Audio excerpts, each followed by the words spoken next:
Hi, it's our usual weekly dose of Amstrad Action. So it's issue number 58, July 1990. £1.45 still. Britain's best-selling magazine for the CPC. Muscle in on multimedia. Ooh. Stretch your CPC with a no-frills guide to new video technology. Title your own videos with just a lead and a listing. Plus, PC to CPC file transfer made easy. Programming the CPC sound trip. Writing a mega game, part 3. Graphics, sound and design. More public domain software uncovered. Accounts packages under the microscope. Complete Fantasy World Dizzy map. Oh, this is what we're mentioning. 16 pages of action tests, 17 games, 3 raids, 1 master game. Got Cyberball, Bloodwych, AMC, and Klax. Because it is the 90s. It's always time for Klax, apparently. There is nowhere to hide from Sly Spy. His calling card is your invitation to dance with danger. Experience the explosive existence of the secret agent in the arcade action thriller that will leave you gasping for breath. From the island of Doe to Monster Island, you will encounter Doe himself, stinging insects, hideous toy creatures, lethal combat machines, mechanical assailants, the formidable beings of legend and folklore, and finally you will enter the world of darkness and its inhabitants, featuring all 7 islands and faithfully reproducing the fun and excitement of this monster arcade hit. Nobody tell them that the arcade version has 10 islands. Chase HQ! The fastest, most thrilling 3D driving game yet. Take the wheel of a turbocharged Porsche as you and your partner go in pursuit of dangerous criminals, all driving an evil array of souped-up roadsters. Need to catch up in a hurry? Oh, just press your turbo button. We'll leave your eyes in the back of your head. All games available on Spectrum, Amstrad, Commodore, Atari ST, Commodore Amiga. F-29 Retaliator, only available on ST and Amiga. Oh. F-29 Retaliator. Utterly mouth-watering graphics and amazing depth of play. The best flight simulation I've ever seen, and there's nothing on the visible horizon that looks set to come close. It's not a simulation, it's an experience. It's an A experience. Ocean's first flight sim is its best out. Zapped 97%. Shadow Warriors. The latest, greatest, most ambitious martial arts coin-op game now rages onto your computer, featuring interactive scenic backgrounds. The secrets of the ninjutsu assassination techniques have been handed down since the medieval wars. Now they live on in the jungle of the American metropolis. 1,000 years of the ninjutsu secrets at your fingertips. The Phoenix backflip, triple blow combination, flying neck throw, hang neck, and more give you a formidable armory of stunning moves. Take your technique to the streets. Shadow Warrior, the hero of the 90s. Oh.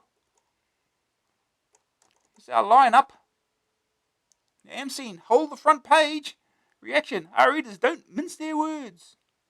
What is multimedia? Digitizing, grabbing, video titling, and more. That's what. Action begins on 43. Cyberball, River, like a violent film of American football, really. Bloodwych, Murosauce Mad Monster Maze Mayhem Shock. Dossing around. 3 different ways of transferring your files from CPC to PC and back. AMC, the Deathbringers meet there. Something, apparently. Klax, plays like Tetris on acid. Warning, this is addictive. The Borog, the Fanged Fiend's monthly venturing slot. Now we get photos of them. Woo.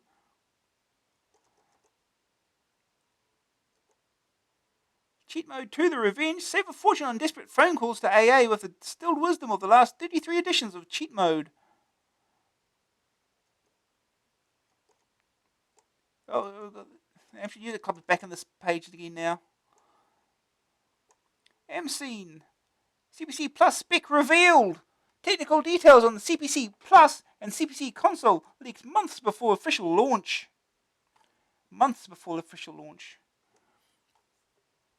More news is, I presume it's more. We're missing a letter. More news is broken concerning the specification of Amstrad's top secret CPC Plus and console 2 months before the official launch of this autumn. We first reported on the new machines back in AA55. It had been known for months that Amstrad was planning a console addition to the CPC range. But until then, the Brentwood company had managed to keep all other details hush-hush. However, Amstrad Action learned in March that not only was the console to get upgraded sound and graphics hardware and a cartridge port, the existing machines would get the same enhancements too, and be relaunched possibly as a CPC Plus range. Latest developments. AA has uncovered some of the secret technical specifications of the new computers and console, a series of enhancements that look set to turbocharge the CPC. They include... I'm sure these are accurate. 64 hardware sprites, each with 32 colours, built-in hardware scrolling, an increased colour palette, and 32 on-screen background colours, an improved sound chip, a powerful custom chip to handle all the new features. Well, 2 of those are correct, I guess. Built-in hardware scrolling. Technically, the CPC already has hardware scrolling, but they did improve it, at least. And a powerful custom chip to handle it all. Yes, they did that. Improved sound chip? No, they kept the same sound chip. Color palette? Yeah, increased color palette. But 32 on-screen background colors? No, they kept the 16 they already get. Depending which mode you're using, of course. And hardware sprites, you don't get 64, you get 16. And then you have 16 colours each. One of which is transparent. Anyway. Current CPC owners have nothing to fear from the hardware enhancements of the new machines. The CPC Plus models will run all existing CPC software and retain the standard CPC 3-inch disc format. Well, that was the plan. I mean, I think it does run anything, but not everything works perfectly. This quashes rumours that the company was to abandon the size in favour of the more popular 3.5-inch format. It seems that under normal operation, the new CPC computers, as opposed to the console, will behave exactly like a standard machine. Inserting a cartridge, however, will execute a special control sequence which switches in the new hardware, effectively flipping from computer to console mode. It's unlikely that the cartridge-only console will be able to run any existing CPC-specific software, though, apart from the cartridge slot and joystick ports. The only other external features to be seen is a pause button. There is thought to be no provision to add a disk drive or tape interface. A hard line on software. Reports suggest that the Amstrad intends to keep tight control over the production of cartridges designed for the console. The company is to introduce strict Nintendo-style licensing agreements whereby third-party producers would have to be appointed an official developer before they could write software. So any cartridge games written for the new machines could be produced only with Amstrad's say-so. Presumably with the company would then from a share of the profits from any software marketed. As usual, Amstrad declined to comment on any of these reports, even the launch itself in the autumn had been neither confirmed nor denied. In the end, it will be a couple of months before the general public, even the press, will know the facts for sure. Yep, 2 more issues we get to before we find these out. The last 6128 ROMs. Even though Amstrad CPC 6128 ROMs are technically no longer available, see issue 54, mail order company Wave have managed to secure another 100 of the little beasties. Its last batch of 1,000, CAA 55, sold out in weeks, so any eager purchasers should phone now for a price, if there are any left. Compute for Charity. A brand new computer show in the north of England will be opening its doors at the end of this month, called Compute for Charity. The show is a fun event that aims to raise as much money for charities as possible. The charities include the nationwide BBC Children in Need appeal, as well as the local special needs groups. The event has received so much support from the software industry that the show has had to move to a larger site to accommodate all the exhibitors. At the last count, there were over 50 big names attending, including Ocean, Codemasters, Virgin, Gremlin, Domark, Psygnosis, and Electronic Arts, amongst many more. It's not all games, though. The show, which has been described as a PC show for charity, aims to cater for everybody with an interest in computing and should have plenty to offer CPC owners. The organizer of the show is programmer Andrew Whitaker, responsible for the CPC version of Flying Shark. When asked how much he hoped the show would raise, he refused to make any predictions. We'll have to see what comes up on the day. I haven't set a target. It would just be nice to see what arrives. Instead of charging a set amount to the exhibitors, they have been asked to make a donation. Andrew explained that they were making more that way. They seemed to be in competition with each other over how much they should donate. There will be plenty of other events at the show too. Andrew has, rather foolishly, agreed to appear in a bath of custard, sponsored of course by various software publishers. There will be clowns and jugglers, as well as people in fancy dress. Top science fiction writers Douglas Adams and Terry Pratchett will be making personal appearances at the show.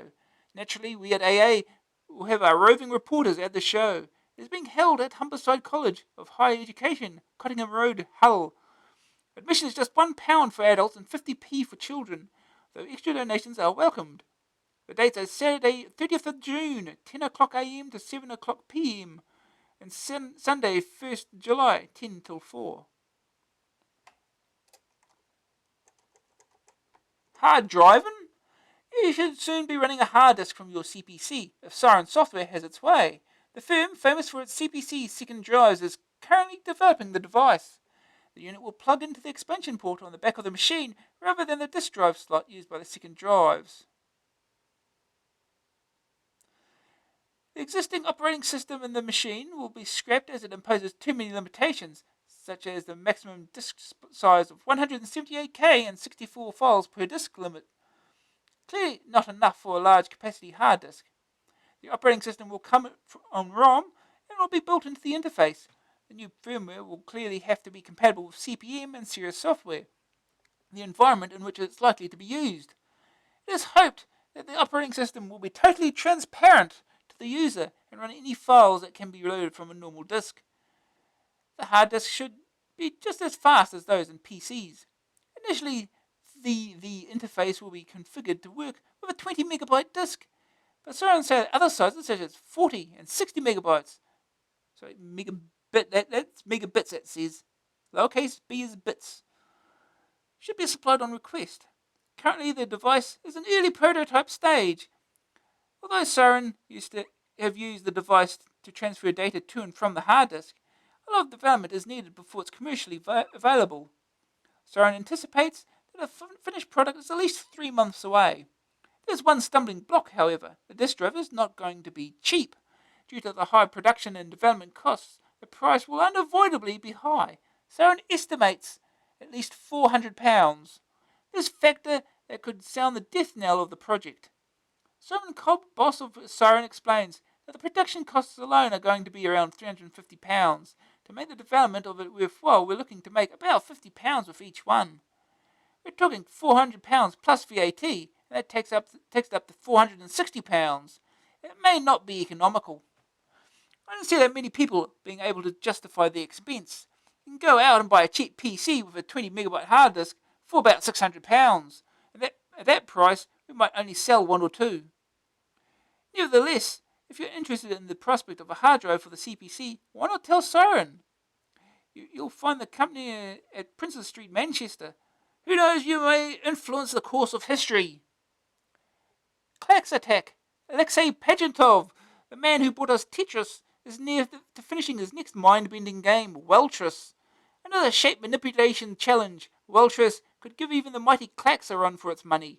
Once again, the game involves manipulating falling pieces, this time so that they form lines at the bottom of a well. With 3 levels and 5 speeds, it relies on the player's ability to anticipate what the next piece will be and how it will fall. Infogrames is in charge of the conversion this time, so there's hope for a better CPC version than was the case with Tetris. The CPC incarnation of that Russian epic was decidedly grim. Tetris times 4 can Welsh steal Klax's crown. We've even got pictures. Ooh. Say snow to drugs. Operation Snowstrike is in the final stages of planning at US Gold's Birmingham bunker. An aircraft sim with a purpose, Snowstrike fictionalizes a US government attempt to quash the South American drug lords. It gives you the chance to fly F-14s into the heart of the jungle on 10 different missions. You'll have the chance to prepare a plane before takeoff, train and eventually try to stomp out on the powder keg that is South America, politically and constitutionally dodgy. Snowstrike sounds like a real rip snorter, and if US Gold can continue its current good run, the Midland Cartel could be in for a big surprise. Barnstormer. England's current footballing superstar, John Barnes, has signed up with Chrysalis, the 1990 Footballer of the Year. It's currently very hot property, singing on England's World Cup record alongside New Order, and has replaced old-timer Daley Thompson on the Lucozade adverts on TV. The game will be structured along the same lines as Manchester United reviewed this issue. Another Chrysalis product. It will feature an arcade section which focuses on Mr. Barnes' skills and a management sim which is centered on the training and marketing of the player. The game is due out in 1991 and JB will be signing copies on the day of its release. Satanic Versus. Dynamic has previewed its visually stunning new action arcade game Satan, pairing a mighty wizard and warrior. The game tells this tale of good battling evil in a bid to overthrow the power of the eponymous demon. Satan will be launched on all formats at the end of June. The features listed include 4-directional scrolling, a scanner that searches for satanic forms separate from the main scroll, transforming enemies, and huge sprites. If it's 2-load format, Satan may sound like just another beat-em-up from Dynamic. Bearing in mind its track record, that's very good news indeed. What a bomber US Gold tools up for war on drugs and Snowstrike. Dynamics get evil in the latest arcade adventure, Satan. Predator vs. Alien. Activision has scooped the biggest film license of 1991, Alien vs. Predator. This is going to be a real biggie when it realizes it is going to be so hot, exclaimed Larry Sparks, Activision's UK marketing manager. The film's a combination of Schwarzenegger's and Sigourney Weaver's recent box office hits, so it looks set to be a surefire box office winner. Both the game and the film will appear sometime in 1991, although release dates have yet to be finalised. The more licenses captured by Activision recently include Atomic Robo-Kid from UPL, Dragon's Breed from IREM, and Beastbusters from SNK. I think most of those never get released. I think Dragon Breed might have. That's about it. The company has also wooed World Snooker champion Stephen Hendry to their software stable for a game which will be released in September. It's not been slacking on the original game front either, and has rushed to announce details of its forthcoming project Time Machine, a 4D fantasy role-playing game arcade adventure. It concerns the adventures of Professor Potts, a tall, awkward, gangly chap who looks exactly how a mad scientist always should. He finds himself lost in time, and to get back to the present, he must warp evolution. Knock-up. Palace is about to storm the CPC scene once again with the imminent launch of international 3D tennis. It won't look like any tennis game you've ever seen with stickmen for players, a necessary evil to achieve true 3D and a perfect tennis feel, we presume. Shots and volleys will be made all the more accurate, as the game doesn't simply mimic shots, but uses a system never before applied to sports sims. Actually works out how each shot would behave in real life. The Palace program is also hoping to include a feature that allows the player to view the match from 10 different positions. AA will be on the centre court next issue. Stormfront. The sales curve uses the European Computer Trade Show to launch its own software label, Storm. First under the new label is Saint Dragon, a classic shoot-'em-up where a knight actually goes to the aid of an imprisoned dragon. Saint Dragon, first game from the Sales Curve's new Storm label. Mountains out of molehills. Monty Mole has finally put his claw print on a contract that should make him a media superstar. He has been signed by an international licensing firm which plans to make Impossible into a board game, clothes, even books. A cause aided by his recent appearance in the Daily Mirror.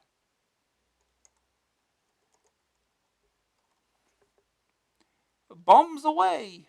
Activision's long-awaited flight sim is almost ready for takeoff. Fighter Bomber is a game which allows desktop pilots, DTPs, to fly 4 state-of-the-art aircraft on 6 varied missions. The F4, Tornado, MiG-27, and Cyberball are in competition for the Curtis LeMay Trophy, an annual competition held in the States to find the world's best bomber pilots.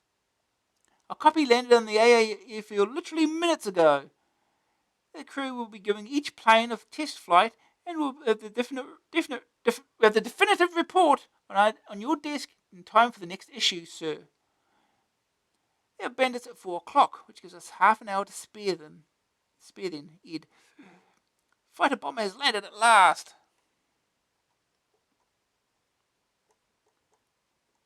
Lucky, the fanzine. Yeah, £36 for a magazine. Okay. I suppose it's an annual subscription, I guess. Reaction. Want to get something off your chest? Here's the place.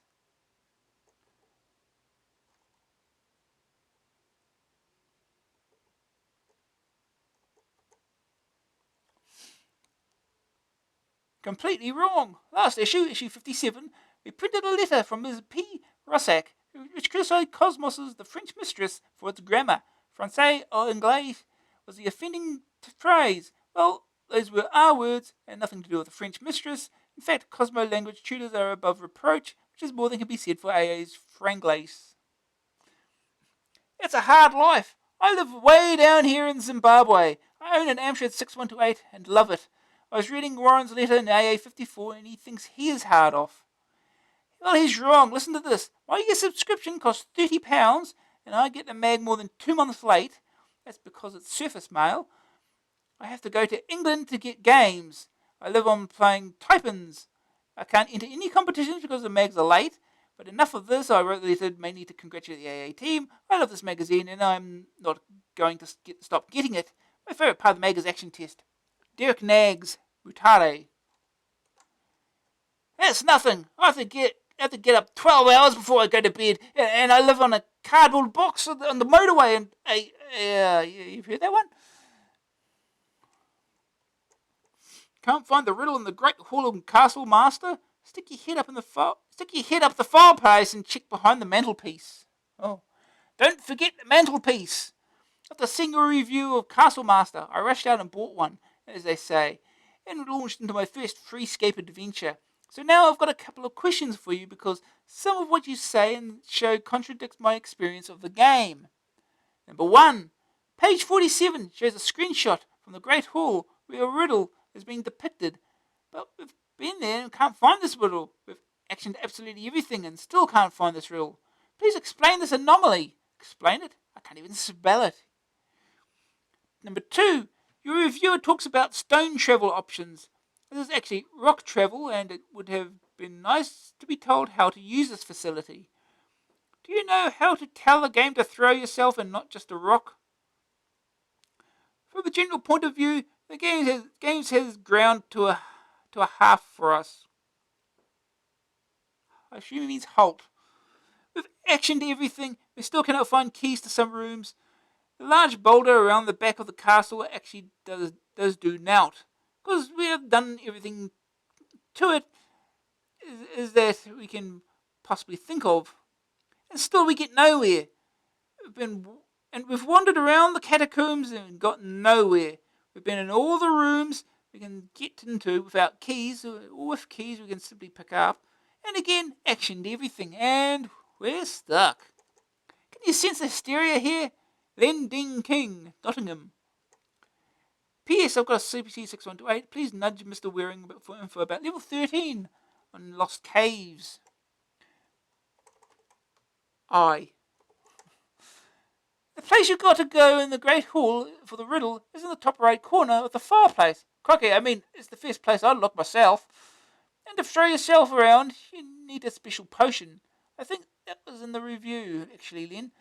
Oh, and Adam says he knows nothing about Lost Caves. He doesn't remember any letters, and anyway, he'll probably be moving soon. And even emigrating, maybe.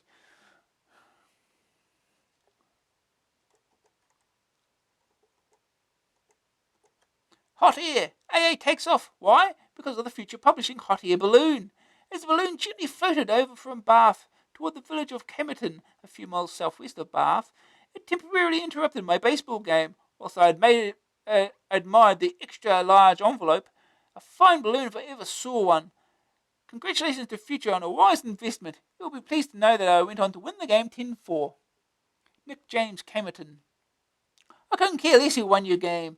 I want to know who took the bloomin' Future balloon out without offering me a go.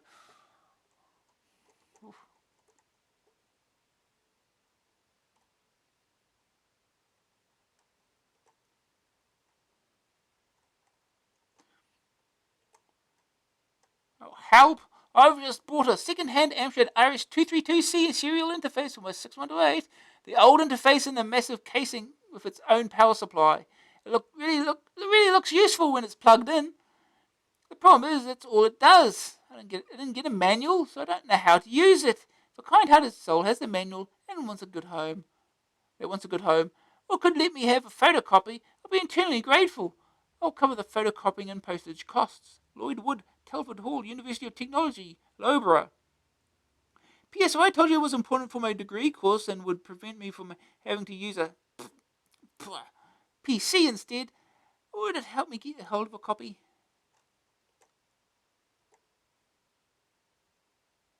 Uh-oh. Helpline, a warning. I'm writing to you on behalf of a young friend, Alistair Davis, who has lent games to one of your helpliners in Liverpool. Now he is writing repeatedly to this helpliner and has been told that the fellow has moved and left no forwarding address. So my young friend has now lost all his games. Perhaps this letter will prick the helpliner's conscience and cause him to send their games back to Alistair. Most helpliners are genuine people, but when someone steals games from a youngster, it's unfair and will only put readers off in the future. I don't like this kind of thing happening, and I'm sure you don't. Peter Hall, Basildon. No, we don't. We haven't named the guilty party yet. So come on, chum, play fair and send Alistair Davis's games back. And from now on, anyone who does the dirty on fellow Hyperliner will be identified. Ooh. Defender of the Crown over here. After reading your feature in AA 56, The French Revolution, I would like to ask if there are any plans for Defender of the Crown to be sold over here in England, because my friend has got it for his Atari ST and it looks really good. I've been wondering whether it was available on the Amstrad until I saw it in the article. If there are no plans to sell it over here, could you please give me the address so that I can contact them and buy a copy straight from them in France? Stuart Day, Bolton. Even as we speak, the game is being translated by publishers Ubisoft. You'll see the definitive review in AA as soon as we can beg, steal, or borrow a copy ourselves. Good luck with that.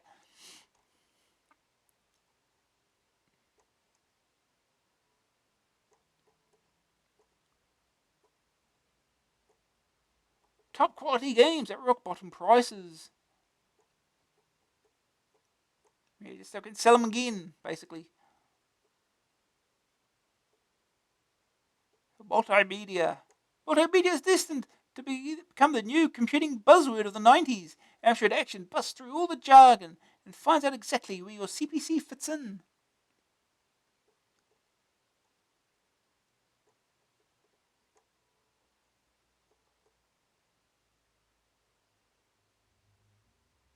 Dragon's Lair, the first interactive cartoon. No, that arcade game came out in 1983, right?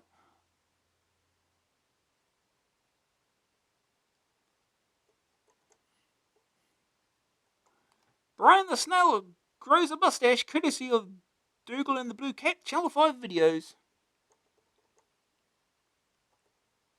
Oh, there it is. There's the mustache. The AA55 cover, given the dart scanner treatment. Not bad, eh? Oh yeah, the dart scanner.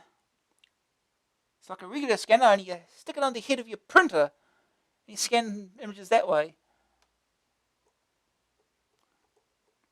Exterminate digitized Daleks from the wacky demo disc.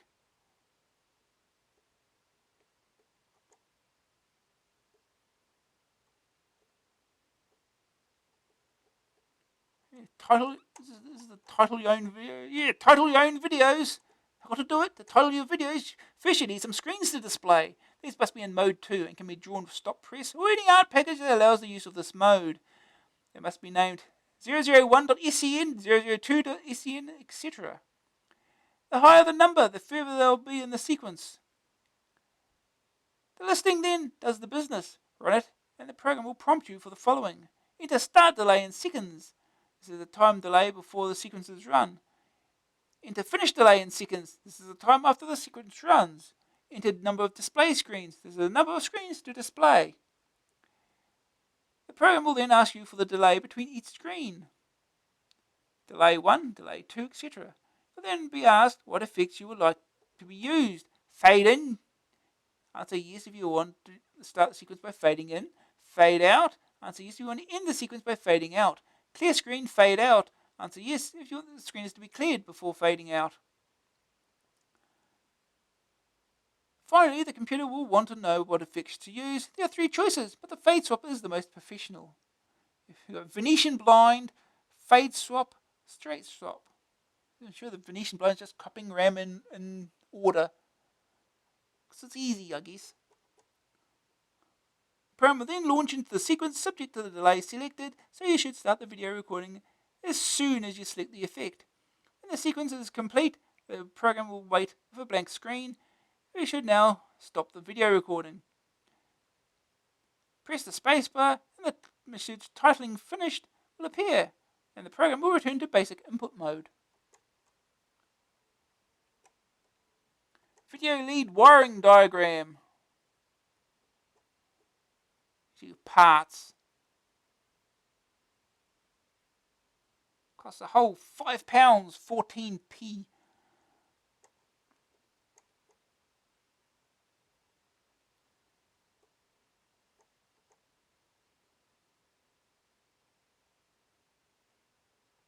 PC Plus. What's the only way of transferring files from a CPC to a PC and vice versa? Via serial lead, right? Wrong. Adam Waring examines 3 utilities that lets you read from and write to those 3.5-inch floppies directly.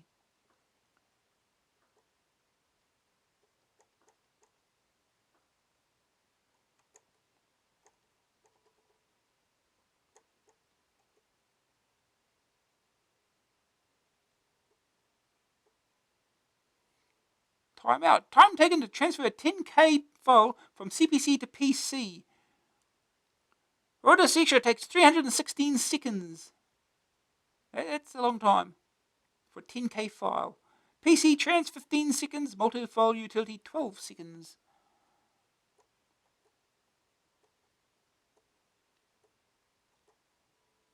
More memory power. 256K, £100. It's expensive. Genius mouse. Complete with ACP Advanced Art Studio.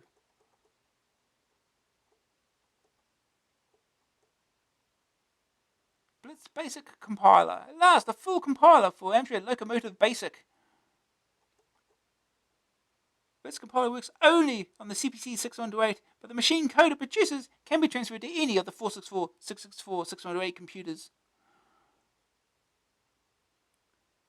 Well, here we go. Well, speed comparisons. An example of a typical speed expected is demonstrated by a graphical benchmark program called Night Sky, which is used by a well-known Z80 assembler to show the speed code it produces. Basic 150 seconds, Pascal 22 seconds, Blitz 15 seconds, Z80 code 8 seconds.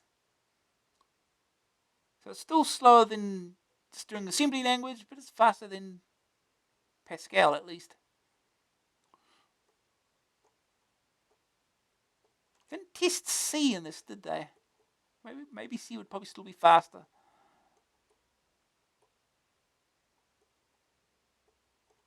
Forum. Dr. Waring dons his stethoscope for another pile of problems.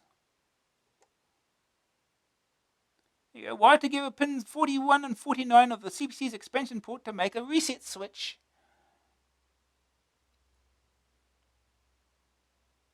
I was reading New Computer Express the other day and I noticed a bit on the C64 column. Yuck. It said that it was possible to reset the computer by using a straightened paper clip on the correct pin. Is this possible in the CPC? As in the manual, it does say there is a pin set aside for reset. Daniel Oates, Cambridge. It's perfectly possible to add a reset switch to the CPC. I don't know about this paperclip business though, that sounds a bit dodgy to me. It'd be far safer to use a proper push button switch. It needs to be wired between pins 41 and 49 on the expansion port. Best to use a proper edge connector rather than soldering directly to the circuit board though.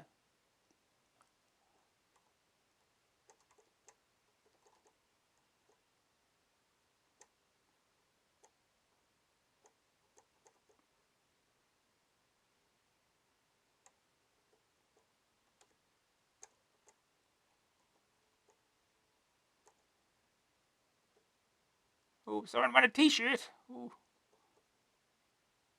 Someone just named Jacko. Could have been anyone.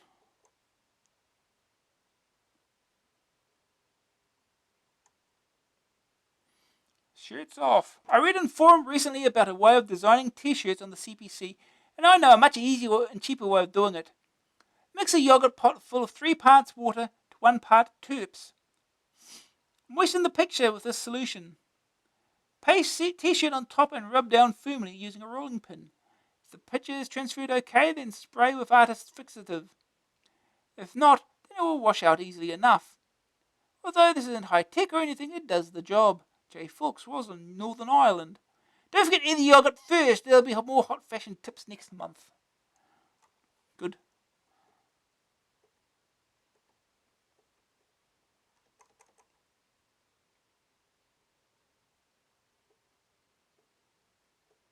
Your struggle, gigantic, your firepower, gargantuan, your failure, genocide. Once you have faced the alien hordes of Alpha Centauri and X out, you may just be ready to confront the fears and nightmares of all mankind. Turrican. Legend tells of the evil 3-headed Morgul and his power over the fears and nightmares of darkness itself. It also tells of his death. But nightmares have returned to Cloud Man's existence, and once again fear reigns. Morgul is back. It's only you who can repel this darkness. It is only you who has the courage and the firepower to combat this evil. 13 levels with over 1,300 screens, 10 high-tech weapon systems, blasters, power lines, control flashes, etc. Multi-directional scrolling, Commodore 64, 8 directions, at 50 frames a second. Countless bonus features and extra levels, secret rooms, black tunnels, pipeline systems, etc. Brilliant special effects, thunder, storms, waterfalls, etc. 50 different aliens, some to full screen depth. Continue mode and high score list, up to 3-way parallax scrolling, up to 20 different tunes, up to 30 different sound effects. Amiga version. A definitive science fiction shoot 'em up. So Amiga $24.99, Commodore 64 and Amstrad $14.99 disc, $9.99 tape, Spectrum $12.99 disc, $9.99 tape. The best C64 game of this year, CNVG. Absolutely awesome experience. You won't be able to put it down. A masterpiece of graphic genius. Absolutely brilliant. Zap. Turrican is a 90s arcade game not to be missed. The best pure arcade blast released for the Amiga so far this year. The Games Machine.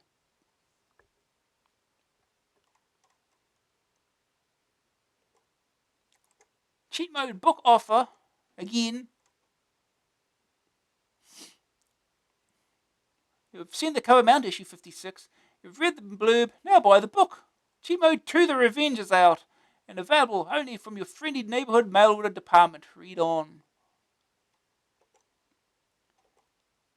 The Cycles International Grand Prix Racing. Puts you in the saddle. First person perspective for true racing realism. Not really. At least on the Amstrad version, the handlebars don't move at all. They're there. They don't move at all.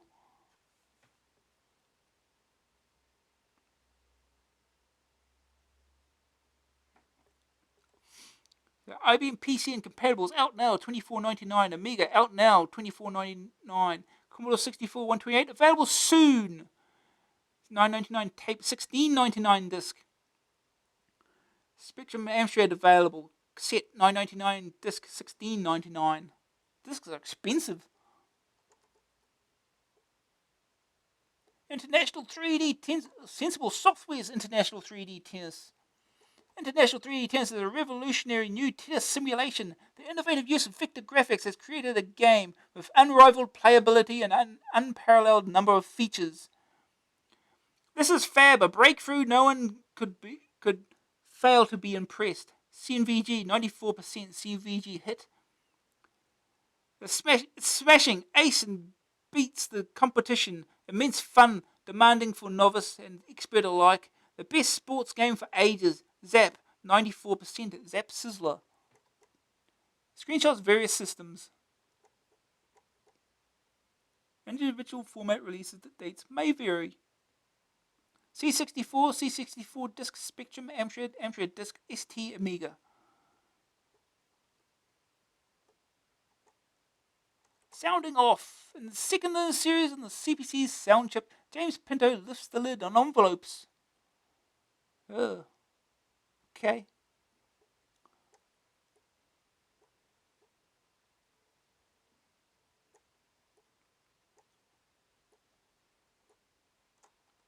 When you're talking Amstrad, talk to micro snips.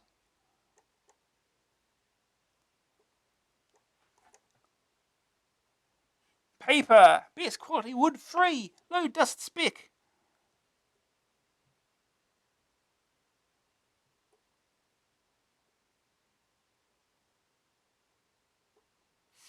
Blockbuster. Code Maestro Adam Waring brings you part 3 of his definitive series on writing your own best-selling game, this time improving your appearance. Stunning graphics are sure to grab the punters' attention immediately, but drawing them is a job for the specialist.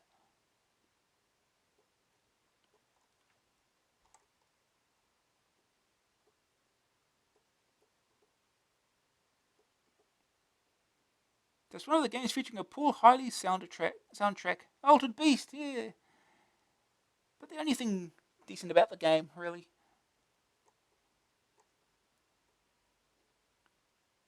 Free for All. Welcome to a slightly new look. Free for All. Yes, the former resident of this Desres computer column, 2 up, 2 down, kitchen, cat flap, and even inside WC, has moved on, and Caroline Lamb has moved in. Get in touch. If you're running a public domain library, write to me here at the Amstrad Action office and tell me about it. If you want me to review some of your library's programs, think of the free publicity. Send them in on a 3-inch and I'll have a look. But, and this is a biggie, but if you want your disc returned, do write your name and address clearly on the disc label. Ta-ra! Ta-ra!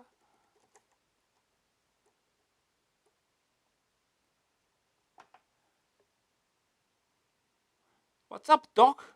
When you get your first PD programs, you'll probably notice the lack of any documentation about how to use the program. My advice at this stage is, don't panic. There usually is documentation, but it's on the disk, and it's saved as an ASCII file. Admittedly, some programs are so straightforward to use that there either isn't any, or the instructions are included in the program.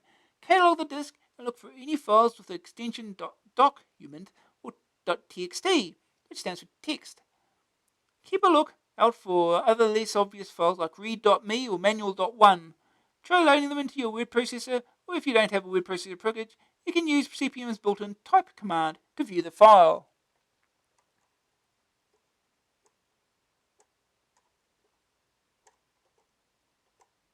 Action test, finally getting into the games. Have we got 3 instant classics in one issue? Maybe. Lie, cheat, steal, kill. Play Bloodwych, a game that brings out the good points on people. On page 48. Referee. Can Birmingham's All-Star 11 catch the defence napping on Italy 1990? On page 60.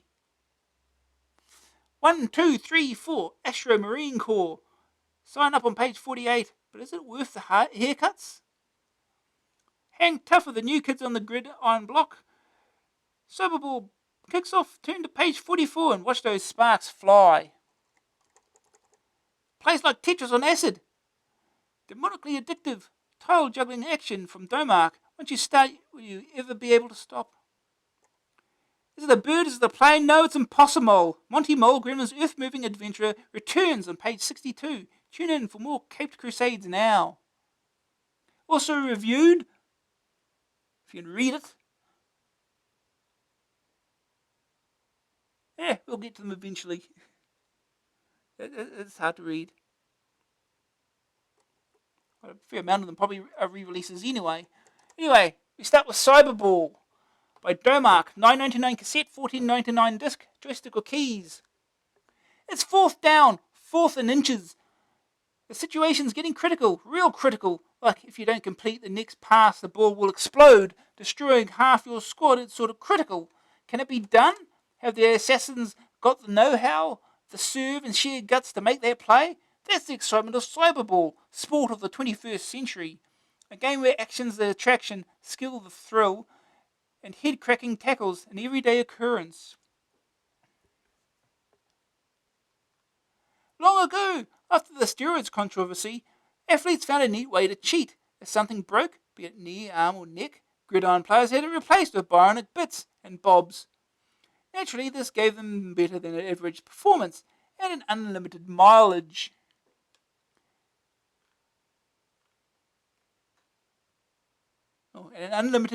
Guarantee. So football dissolved into violent chaos. Players were literally getting killed out there, which didn't do much for career prospects or wage demands. So rather than mix man and machine, the Cyberball League was founded, a completely robotic sport where face mask violations ended with players in the workshop and not the morgue. Based loosely on the old American footy rules, although there are now 6 quarters, the game's controlled completely from the sidelines. Pitch side players can pick the plays, time the passes, and take the rap for missed assignments. Now with Cyberball, you too can take command of a team and guide it from practice to the big league. You control 7 mean machines on offense, 7 more for defense. Each has been designed to do a specific job. Some speed along on wheels as receivers, others tracked hulks, players tacklers, and love grinding the defensive ends into the turf. Running backs have speed and durability, while defensive backs are fast, ferocious tacklers. You must use their abilities to drive upfield and score a touchdown. The only thing that will stop the 350-pound steel bomb, affectionately known as the ball, exploding. It runs from cool to critical, and to make it safe, you must first cross the halfway line, then the other guy's goal line. Take too much time and things may well go up in your receiver's face as he sprints for glory. Explosions and heavy hits naturally weaken even the best steel-suited war wagons, so Dosh is doled out for good players, allowing you to rebuild, literally rather than spiritually, your team at the end of the match. And they'll need it. Damaged bots drop balls, the Gipper used to say, and he was right. At first sight, the list of players seems daunting, even to a hardened gridiron fan. Arrows and lines appear over a representation of your team, each indicating the route they will try to take. This of course depends on whether you decide to run the ball, as in rugby, or throw a pass, as in American football. Squares mark the spots receivers need to reach to complete a pass, while the backs run bootlegs and screens to ensure success. Throw in the defence, and an organised steel fight is the result. Players have to be adjusted on the spot if defenders break through to try to sack the quarterback, or stop the runner in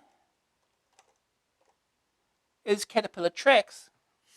Good play calling is essential if your team's to succeed. An airborne assault throwing pass after pass is a high-risk strategy that eats up the yards, leaving the clock virtually untouched. Running the ball is safer, but more time.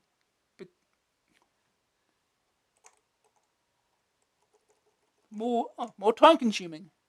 Sometimes, though, if a lot of yardage is needed, there's no other choice than a Hail Mary bomb to the other end of the pitch. On defence, life's even more fraught. Combined with the choice of playing 3 different styles, long, medium and short, you have 4 basic setups. Choose the defender that's to be under your personal control, assign the rest of the robo-things a job and get to it. You have to guess, after you've selected your play, what the other team's going to do, then track and trash the key man. No easy task as tons of titanium titans collide. For such a complex game, covering 14 on-screen players, Cyberball can be forgiven for being slightly less than stunning to view. The players and their movements are, although clear as they need to be, the overhead view does detract from the immediate violence of the whole spectacle, but that's not vital to the game. There is, after all, the pleasing crunch of metal on metal every time a tackle's made. This is a war where the strategies have been laid out in advance. The troops and their positions are the important thing, not watching the bullets fly. The excitement comes from outwitting the other team and steaming past to score, or sacking their quarterback real hard. Cyberball is the best American football game to date, even though it isn't strictly based on it. There may only be 6 teams, but with hundreds of plays to try, Cyberball is assured a long, if bruising, life. The new rules are sometimes a bit strange, especially those surrounding safeties and conversions, but then again, robots probably don't understand cricket. Used properly, even these quirks can be turned to your advantage and help make you Cyberball champions. Eventually. First day target score, win a game.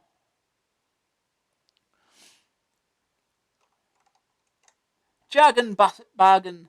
American football is full of weird and wonderful buzzwords. AA takes a time out to explain some of them.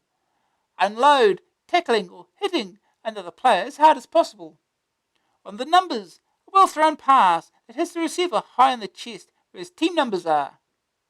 Popped, hitting an opponent with brutal force, e.g. that man really got popped. Face masked, a foul where one player grabs another by the face mask in a thinly disguised attempt to pull their head off.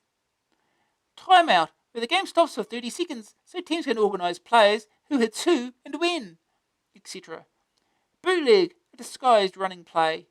Flea flicker, a highly complicated, highly risky multiple pass move. Nailed, being hit particularly hard by another player. Sacked, where the quarterback's hit particularly hard by another player.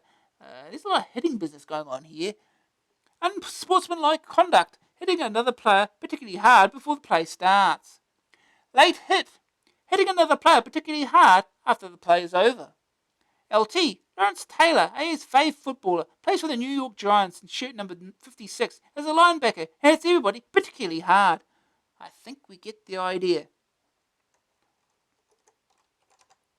Second opinion. The trouble with Cyberball is the complication factor. If you're not into American football, then you're stuck. The jargon's confusing, and the playbook just looks like a mass of arrows and lines. A good game if you can work out what you're doing. Green screen. Trouble free.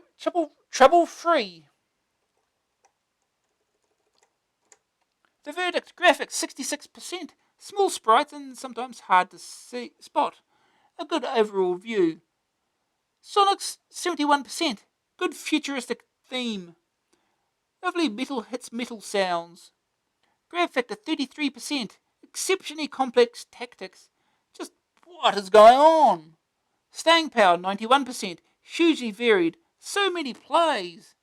AA rating 82%. A futuristic sports sim that's right on the numbers.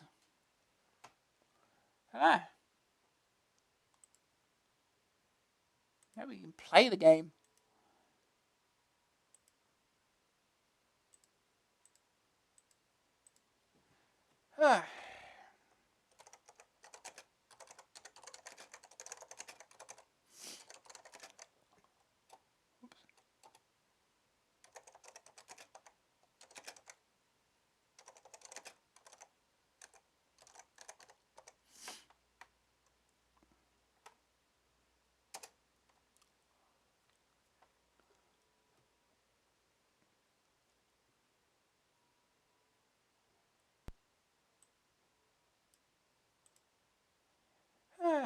Yeah, as far as I'm aware, it's fairly much like American football, so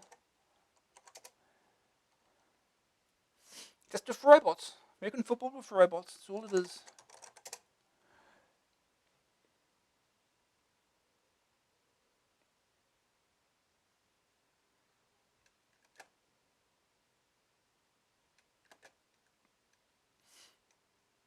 Cyberball. Football in the 21st century. Copyright Atari Games Inc. Copyright 1990 Tenjin Inc.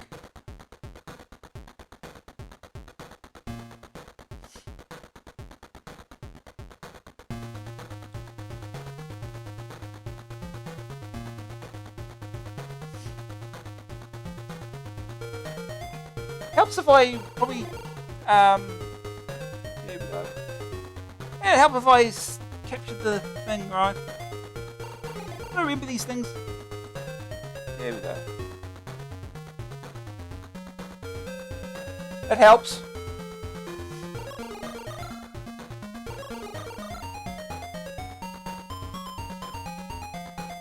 Please select your controls. Control. Point joystick and press button to select team. Hitmen, killers, destroyers. Okay, never mind. Prepare to receive. Kick off.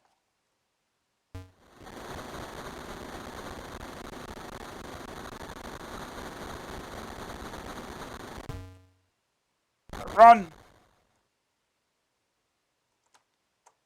Well, okay. Pass play. You get limited time to do this all in.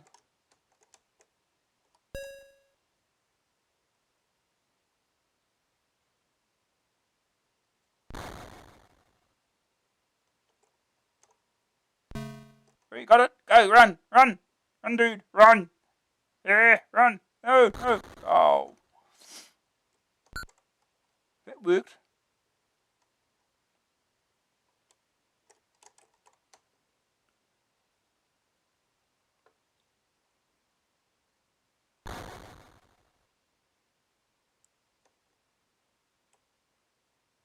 Oh no, that was waste.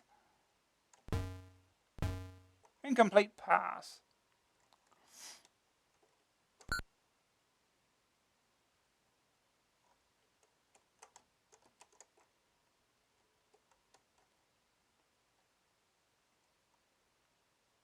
All right.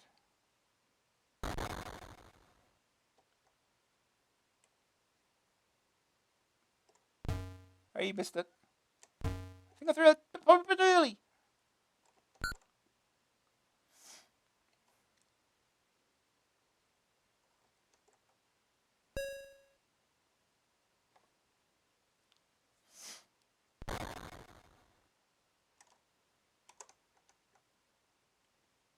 Nope. That exploded. Ball exploded.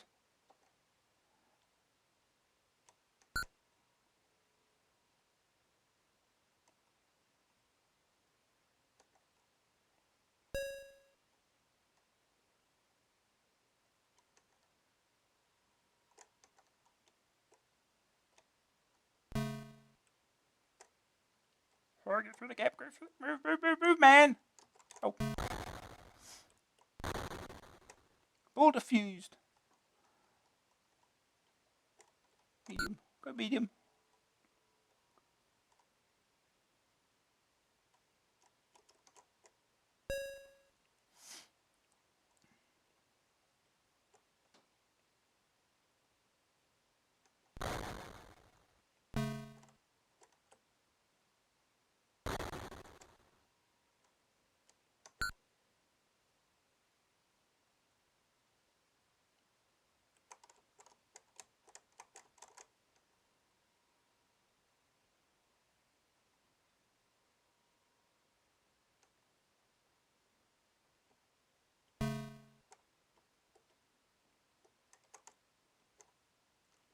Oh, he missed.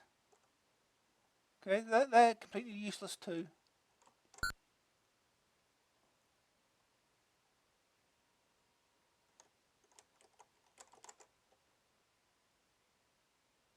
Oh no, the ball's getting warm.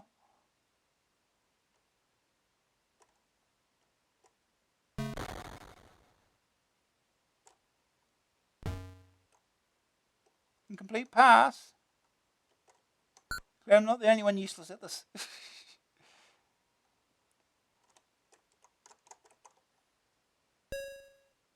No, the ball's hot now.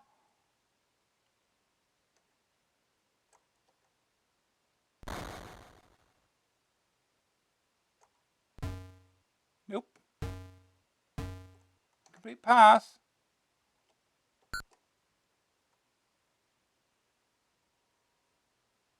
Ball's critical.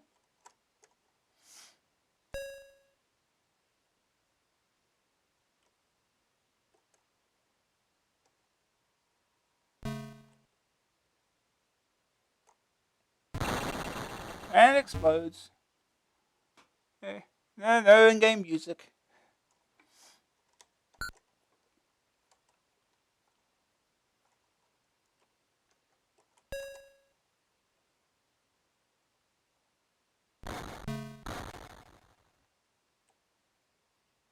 Oh, we didn't. Sometimes they don't run fast enough. End of period.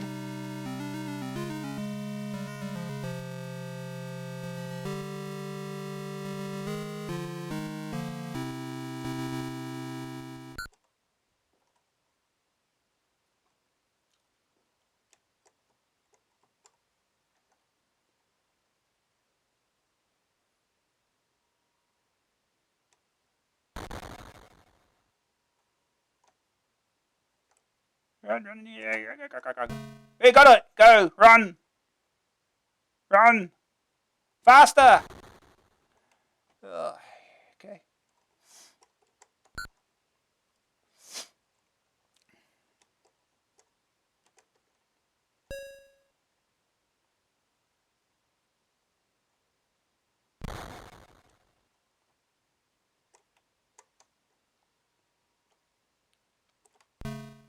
Oh, great.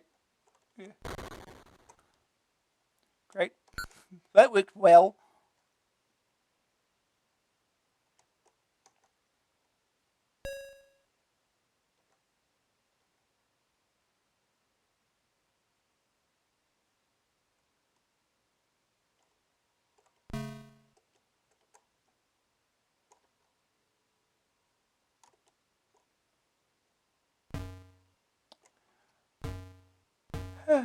Incomplete pass.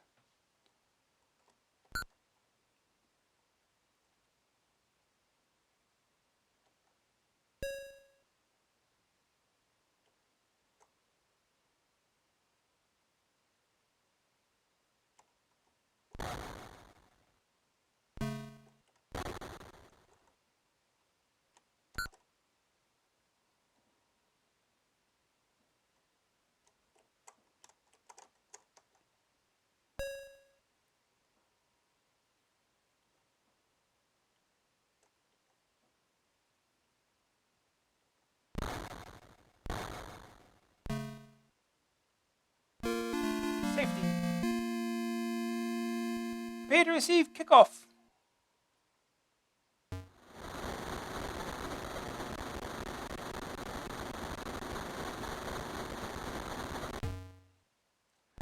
I forget, run. Oh, there we ran through them. That was fair. Huh.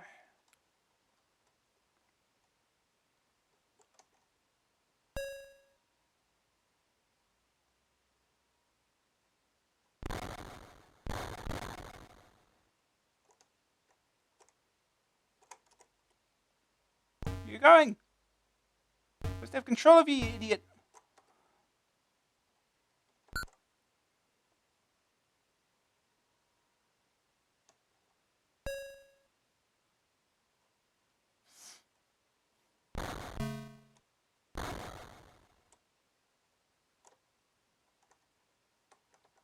Oh, God, no one over there.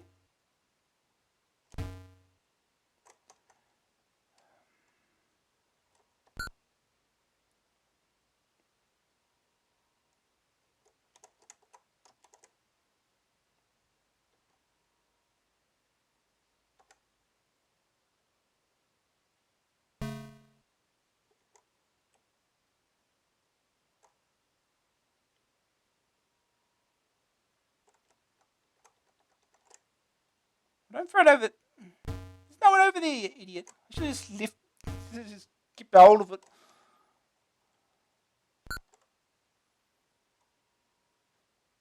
Oh, God, it's critical.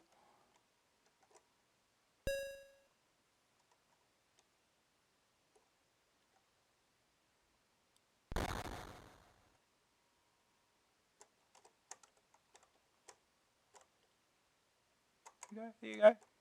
Yeah, go, run. Run, man, run. Ah. Ball exploded.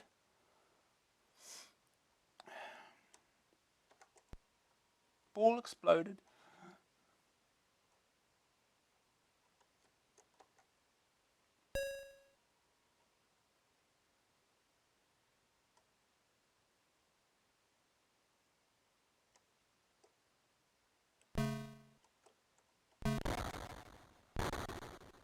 Ball defused.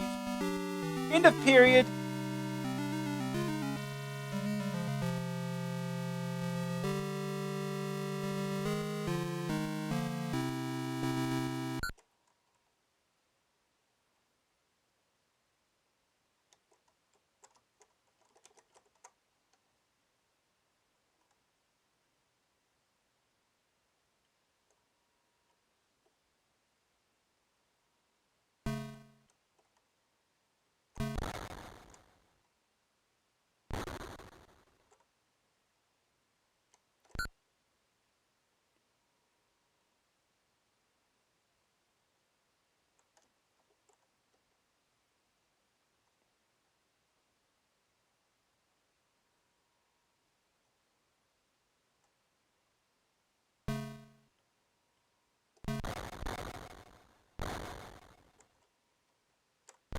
Oh, there he is over there. Didn't quite catch who had the ball.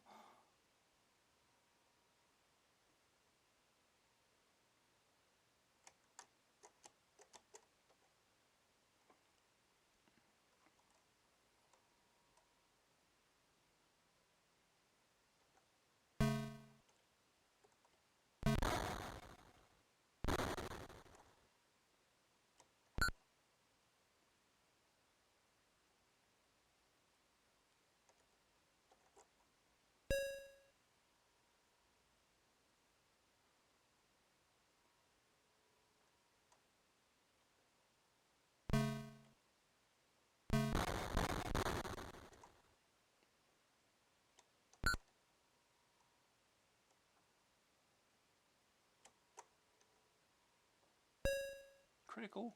Here we go.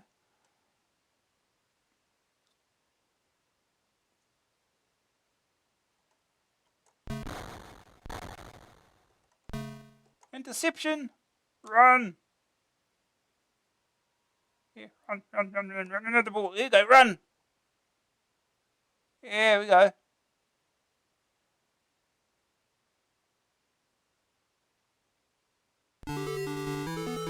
Woohoo!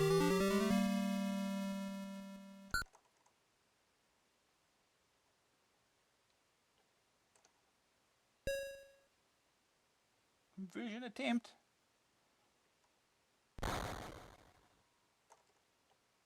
Oh, it exploded. Ball exploded. Prepare to kick off.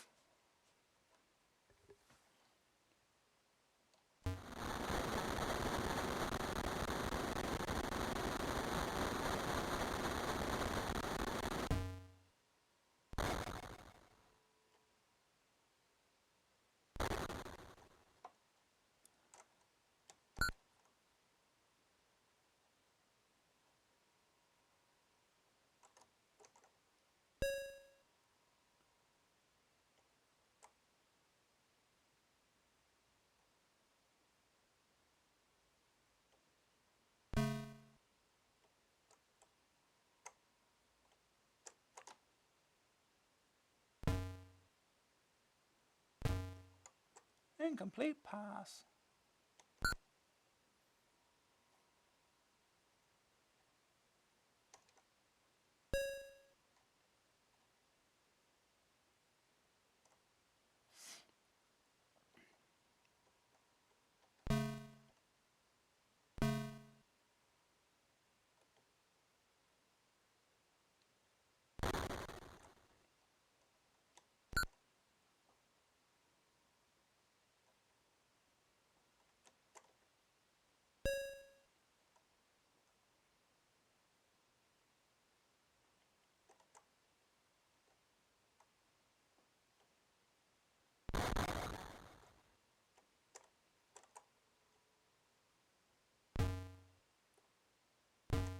And I missed again. I'm glad I'm not the only one terrible at passing.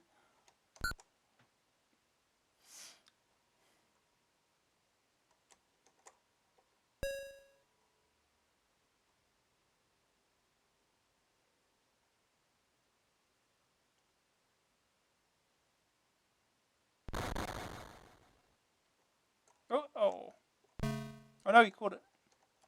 Out of the way, out of the way, go, run. Ball exploded.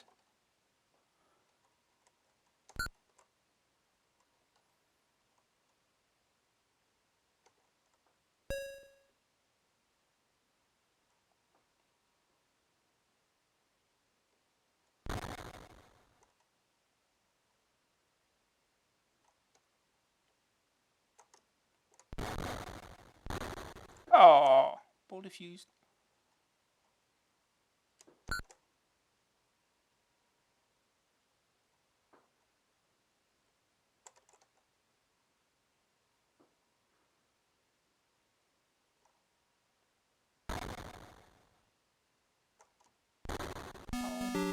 End of period.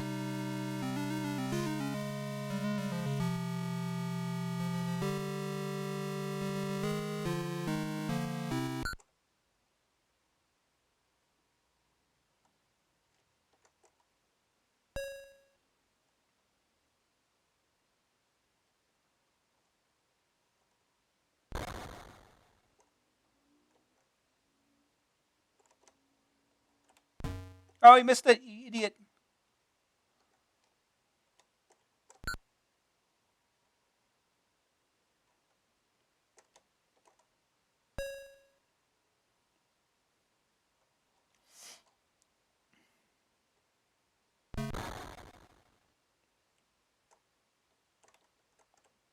No, that one, idiot.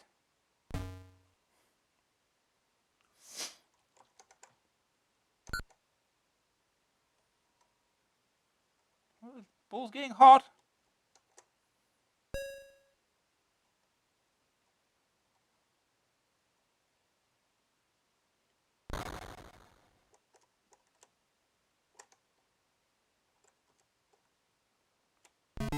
There we go.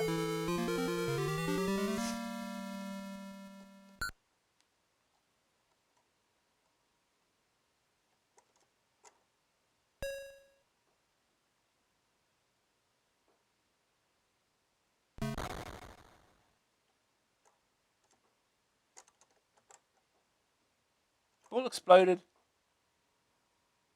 Ready to kick off. And off we go.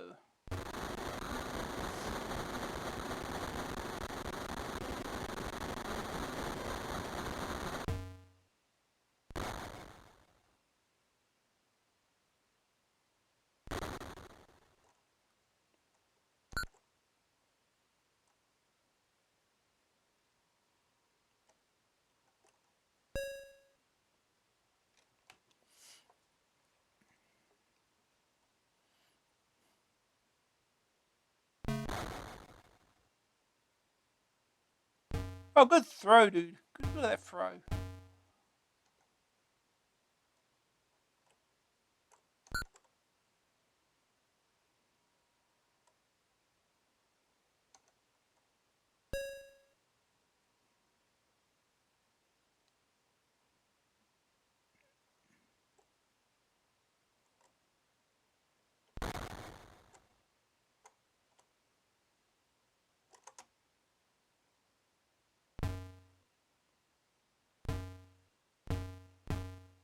Incomplete pass.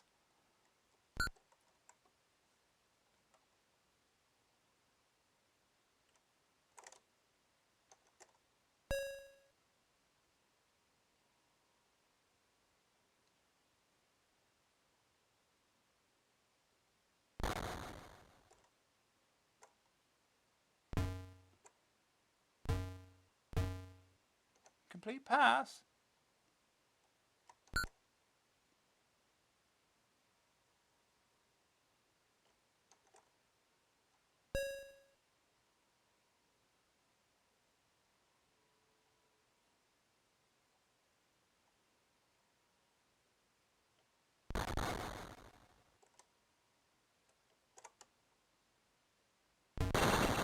And it exploded. Ball exploded.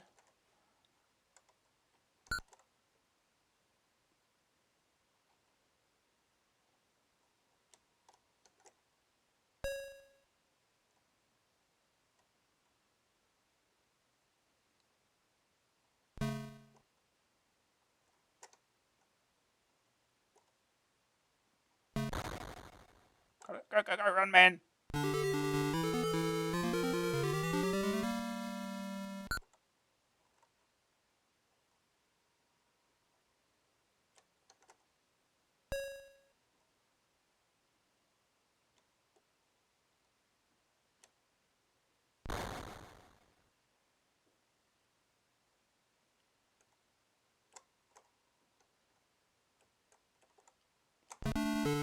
Vision good.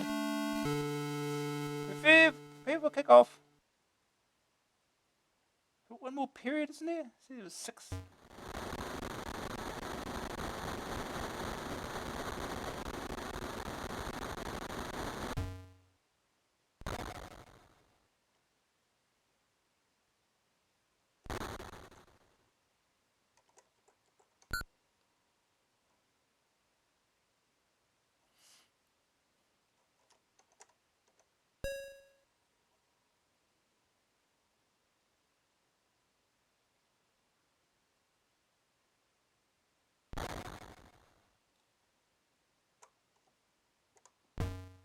You missed it completely.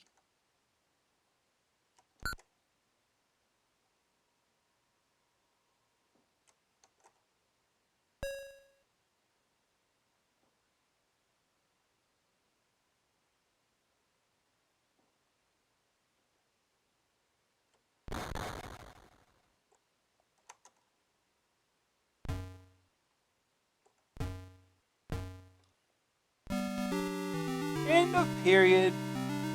That's only the 4th period. I think we've been playing long enough. We'll just pretend it was a completed game. We'll move on from there. Go on to the next game.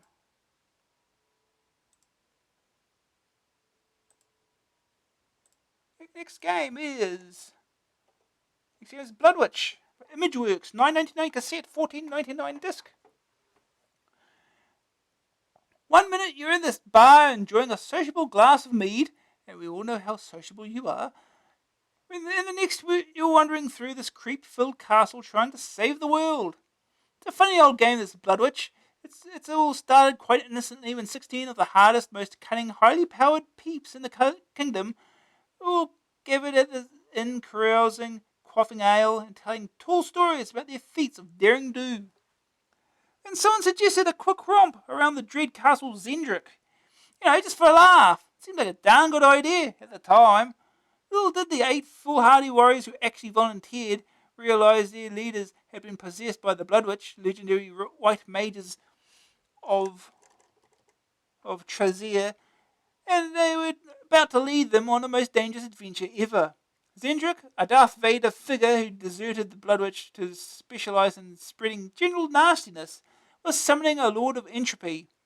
And when these Lords of Chaos came to town, they trashed the place totally. They destroy all life, men, women, children, dogs, cats, mad cows, even estate agents. There's one chance, a long shot, but it might just work. Power up into the fortress and put Zendrick onto the chopping list. If the teams can get into the fortress and nick the 4 crystals of holding, they may avert Armageddon. And as well as dying in a horribly painful fashion, these heroes stand a chance of becoming inconceivably rich and pretty darn famous into the bargain. A proposal that's known in the adventuring trade as an offer you can't refuse. Be murdered by a rampaging demon or suffer eternal wrath. As party leader, you first select the 4 foolhardy freebooters to sally forth. You can give their abilities, kit, and magic skills a once-over, and then it's off to the castle. The game actually begins with the squad having gained access to the fort. Selecting the marching order, and then taking the merry bunch around the place, killing, bargaining, begging with the people you meet. There are doors to be unlocked, secret panels to find, treasure and weapons to collect. The kind of things it'd be miffed if you didn't find in a dungeon are all there. The party view of the world is straight ahead in a 3D corridor. They can charge forward, turn, sidestep, and most importantly, run like a mad thing. Gates do what they do best and bar the way until you find the right key, while your team strolls around hacking, slaying, and kipping. Stairs can be found eventually to each of the four towers in which the jewels are stashed. Then and only then can you go on a Zendrick hunt. Now they're heroes of the lance galore and bards eager to tell tales, but they have all been frustrated by the lack of real power they had over their parties.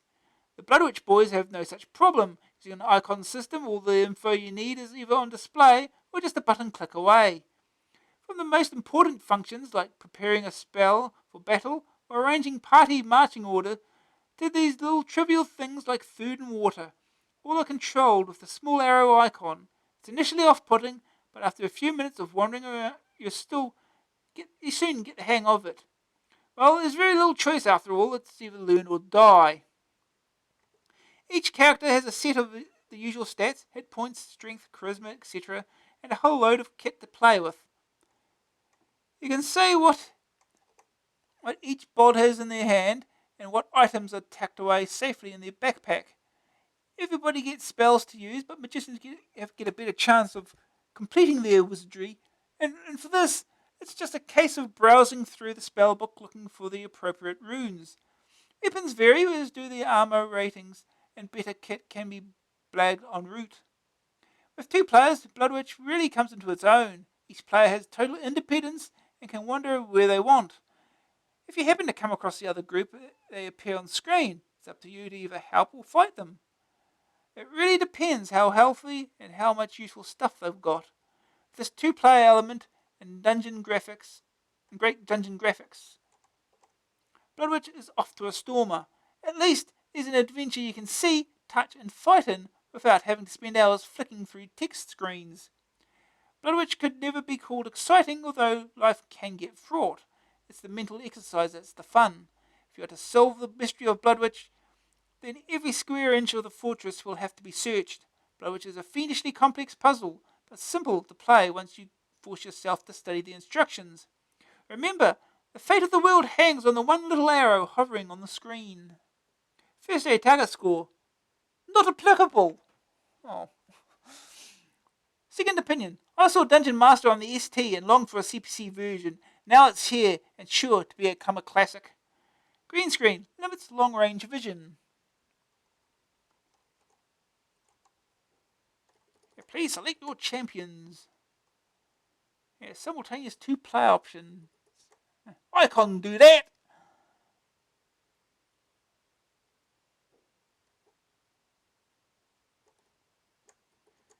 The verdict: graphics 84%, split screen excellence, clear, solid, and strong. Sonics 0%, not to report unless we've gone deaf. Grab factor 55%, intimidating icons initially. Getting lost is easy. Staying power 92%, one huge castle to roam. Save game feature makes life easier. AA rating 92%, at last a roleplay game that works! As opposed to the Bard's Tale, right? Didn't you give that 90% as well? Anyway, let's get started.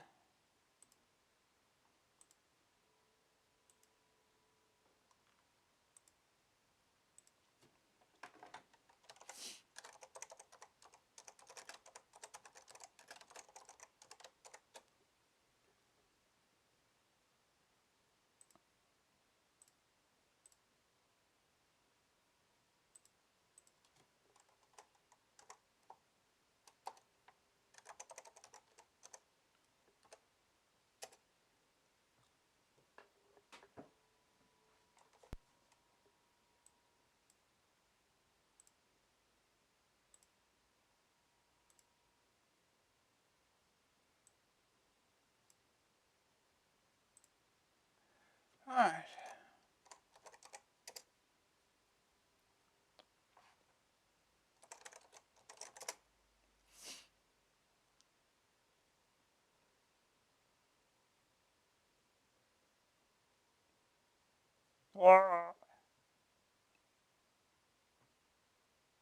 Bloodwych, 1-player game, 2-player game, low save position, redefine the keys. Correct burst off 990.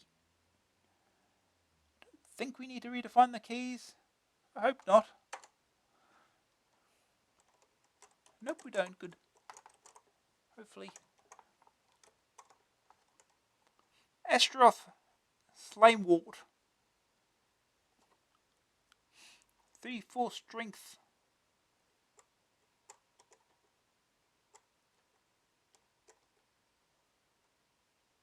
Sir Edward Lyon. Bloodwych Stone Maiden.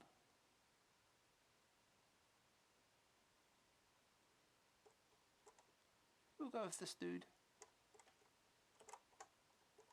Yeah, let's take this one. All various types here. Hengist Heldenash. Or Meldenash.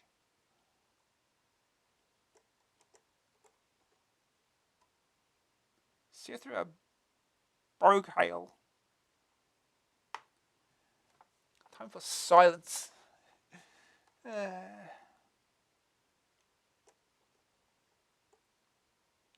Baldric the Dung. Now that's a name. We'll keep him.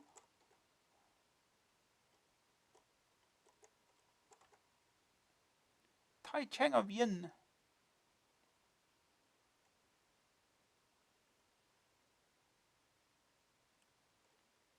What might do?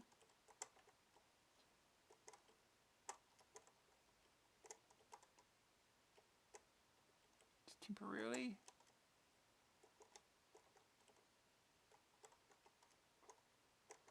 Here, stick you in the back row.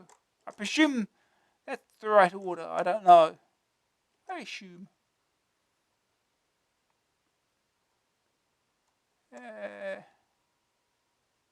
Alfred Phalendor.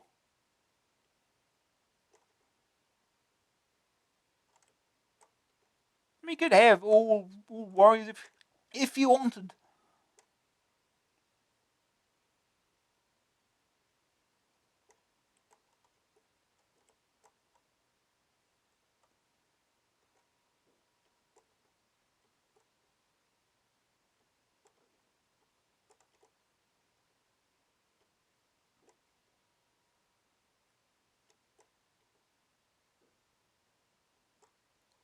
Murloc Darkheart.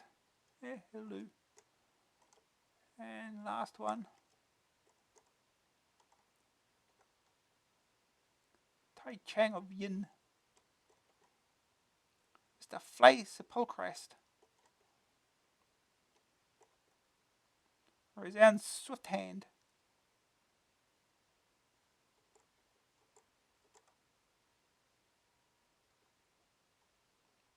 We've been here. Action. Wait.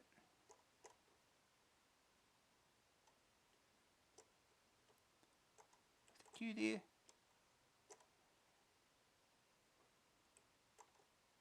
Here.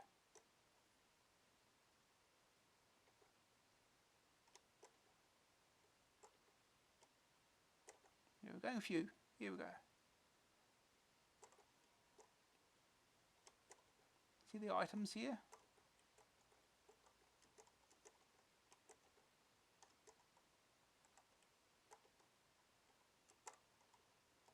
Empty slot. Is it empty? There's a shield but no armor. It's handy. What are you going to do? Let's go.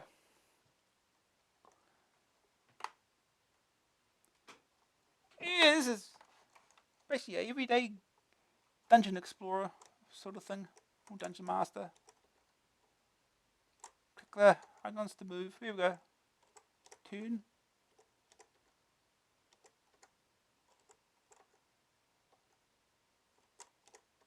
Sidestep. See, I think you got normal keys here for these. So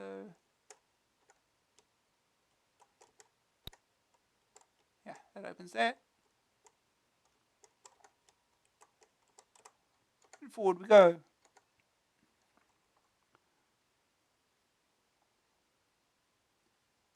Yeah, well, other than this, the closest one would be the Bard's Tale. It's the closest on the Amstrad. None of the sequels got released though, so Oh, hello. We've got company.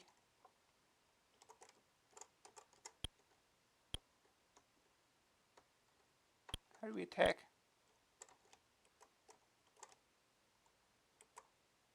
Oh, he's dead. I guess he's dead. What do we have here? Chainmail. Look, we found some armor.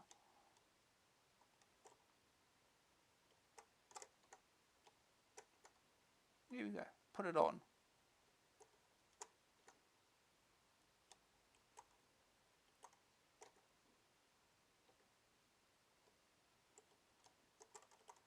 Okay, so this needs a particular key.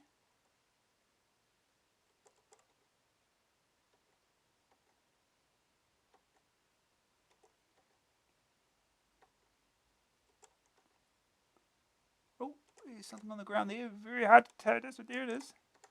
Chromatic key.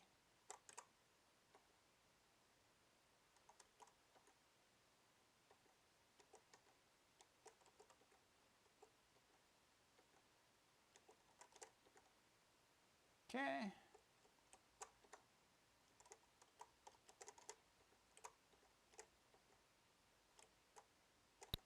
There we go. It might be just done automatically, perhaps.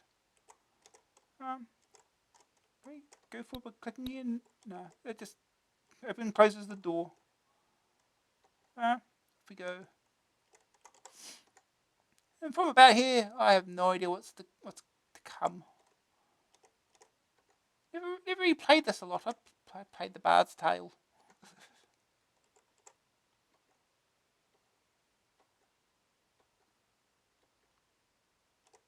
There's a homebrew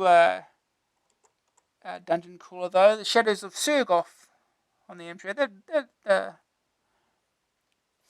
That's pretty good too. What does that do? The door is locked.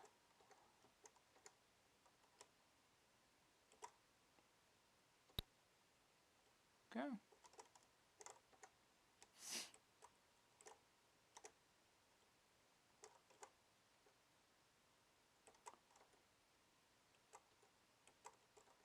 Closes the book.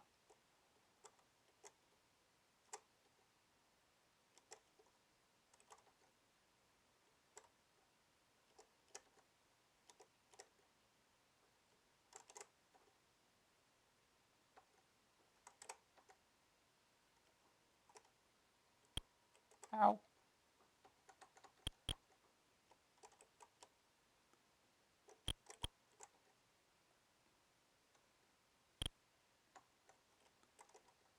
Okay, how do we... Can we just... Who knows what these do? He's dead anyway, well, never mind. You have a thing. Buckler. Okay. He's already got a shield.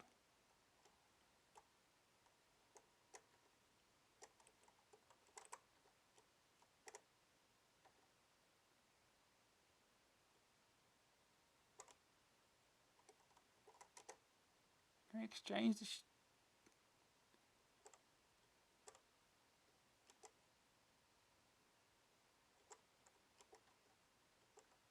Oh, I see.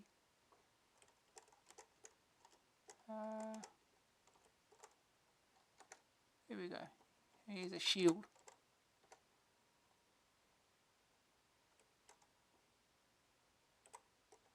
Close that. Okay, off we go. This door's going to be locked, right? Oh no, it's unlocked.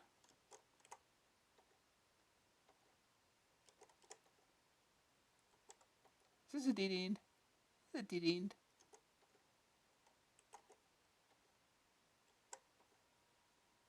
Wait a minute. Spotted this. It did something. I don't know what.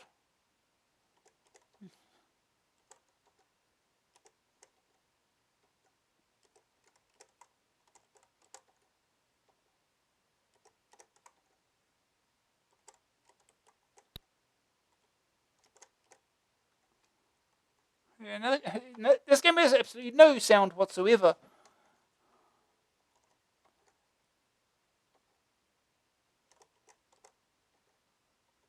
Oh, it's another thing.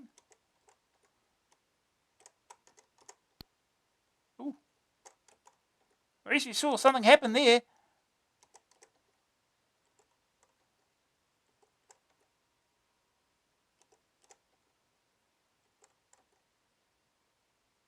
And it's open. That's what we used.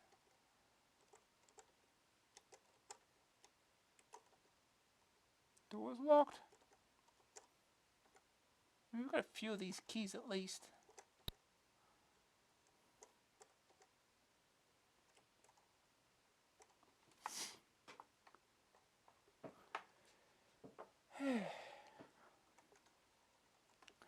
Yeah, it seems to be a thing that no one seems to put music into games like this.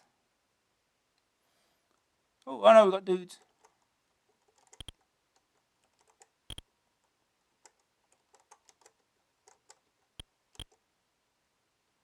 I know what these do. That's just there. Did I kill them or something? Oh, I think we're dying here. How to tell if you're attacking? That's the difficult bit. Oh, we've got one dead character. We've got two dead characters. Oh, there you go. That's something. Cast. Beguile. Dead. Oh, well.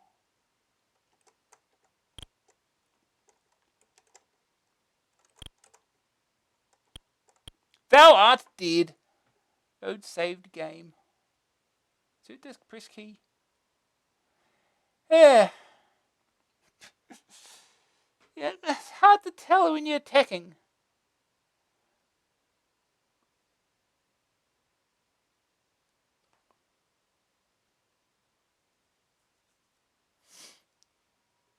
Or how to switch between characters and tell them what to do or something. Anyway, we'll move on, otherwise we'll be at this for probably for hours.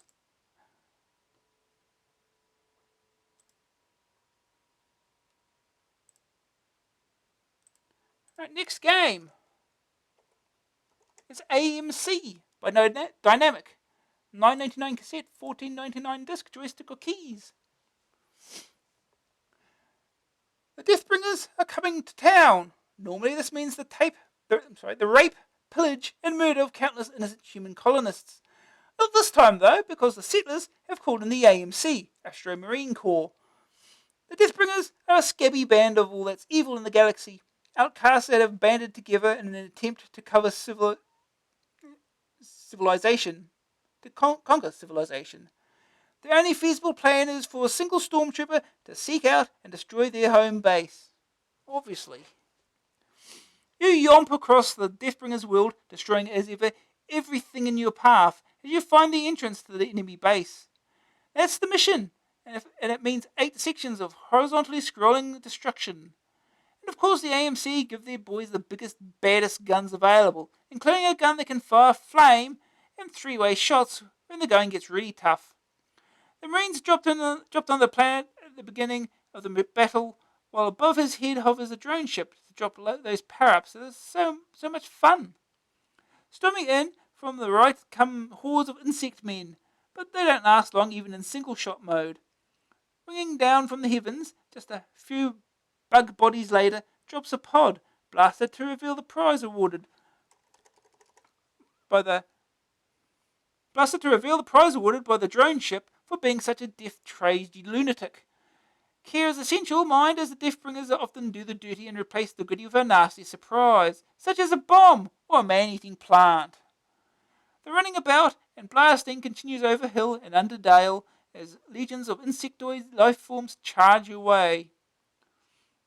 And although the guys you fight aren't that hard, the ones that hide in the scenery are. Pretty early into the battle, there's a man-eating plant to marvel at, from the inside first time round. And later, there are pit monsters and large blue dragons that attack from off-screen. AMC is a 2-load game, so if you get past the halfway point, you get a password for the rest. The second half gets really sticky, with more vicious beasties of ever-increasing size launching themselves at you. Meantime, you get more meaty weapons, a flamethrower being the bestest to play with. As the game draws to a close, you enter the base and teleport her out, blasting a path to that big showdown with King of the Deathbringers. Basically a dinosaur in a tin suit. Oh, there he is there. He's a real killer, and likes nothing more than a couple of space marines to chomp. It's not the concept that makes the game special, it's the techniques. For starters, the parallax scrolling is superb, but it's the monsters that are the real heroes. From the huge mega beasts at the end to the run-of-the-mill giants that plague the second section, they all move far too fast for their own good, i.e. you have to kill them real quick before they get you. AMC is full to overflowing with smart things to blast. Yellow jellies pulse along, man-eating shrubs burst up from nowhere, and green slimes ooze along ready to leap up and dissolve careless gun-toting loons. With 9 hits before you die, and 5 lives, it looks as if Dynamic have finally got the difficulty level right. AMC is easy enough for the beginner to start, while being hard enough to test the best at the finish. Sign up today. The core may not pay well, but they're a great line in job satisfaction. First day target score, reach level 4. Second opinion. As with all Dynamic games, AMC is good looking, colourful, fast and mega violent. Great stuff. Green screen, occasional invisibility can be fatal. The verdict, graphics 88%, long and varied levels. Pretty huge monsters to meet, greet and kill. Sonic 77%, thundering explosions, continual theme music. Grab factor 82%, at last a Dynamic game you can start. Staying power 74%, a real toughie, 8 hard fought levels. AA rating 83%, fun means firepower with the AMC. The King of the Deathbringers get here and you're almost home. Kill him and the nightmare's over. Okay.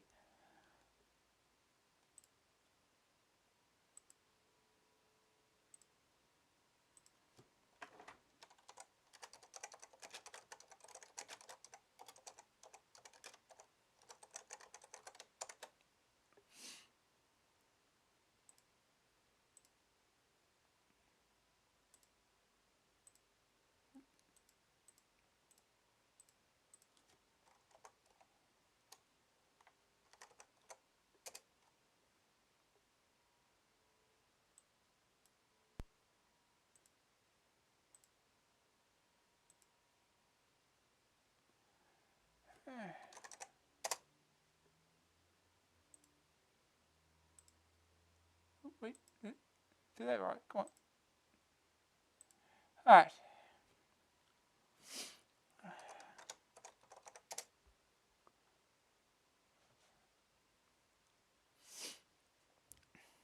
AMC first, AMC second. Start the first.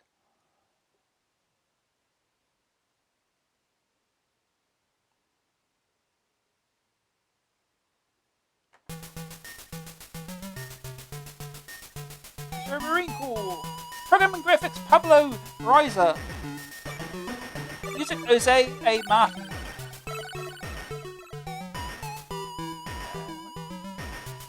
Joystick.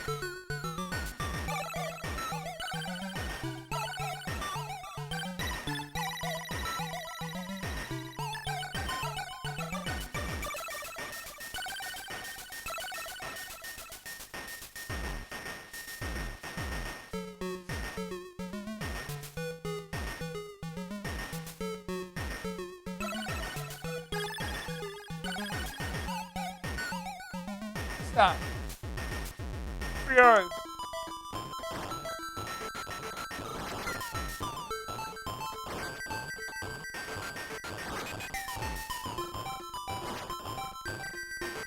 Oh yeah, right. Plant. Yeah, see where it is.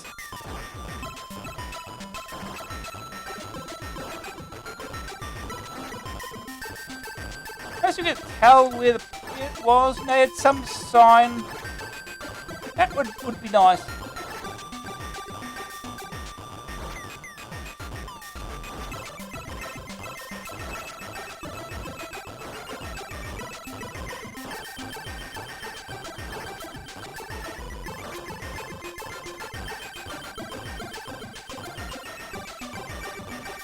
That one.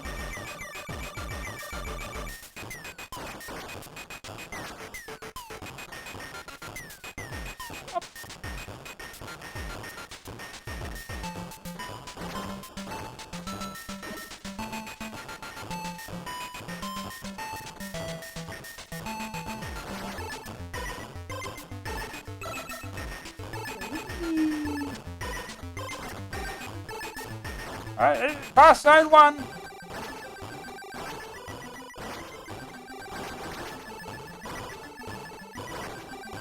Oh. Jump those, I guess. Okay, you can shoot, you can fire down when you're jumping. It's something, I guess.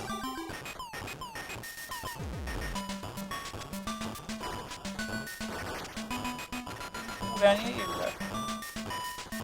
Something this way. Oh, I should have jumped the gap, huh? Oh well, whatever.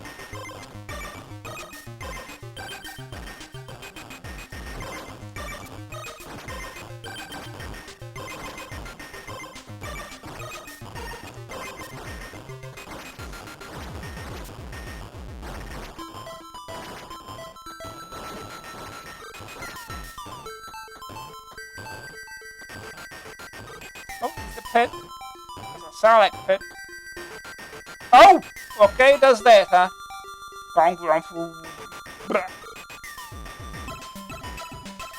Oh, that's fun.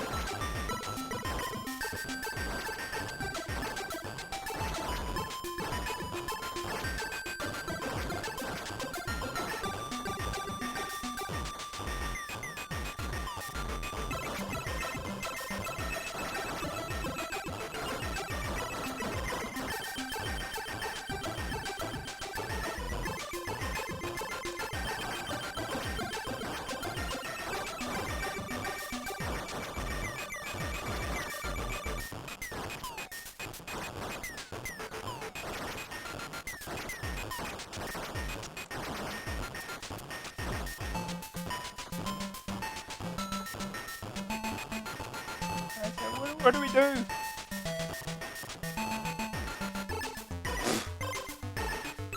How do we avoid that?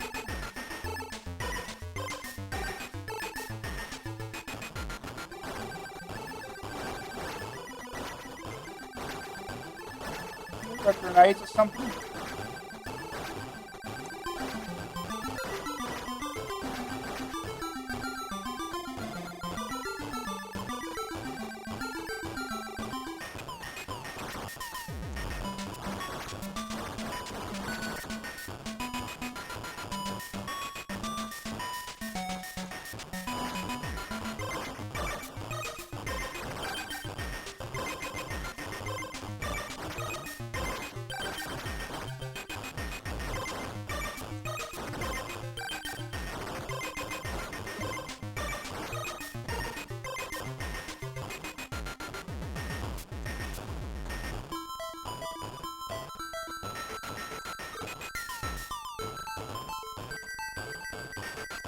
What do we do here?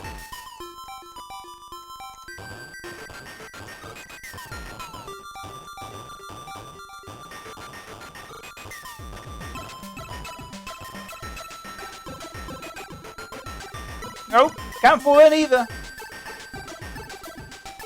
How do we get past it? Game over.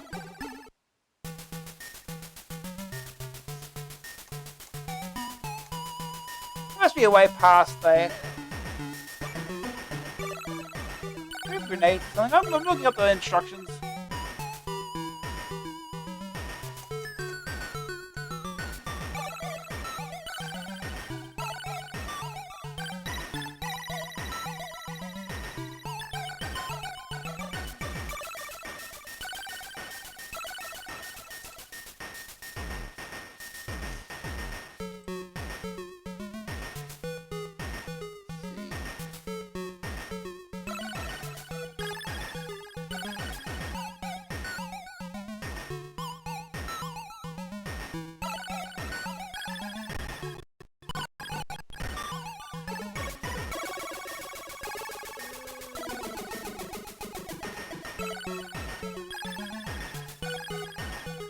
Controls.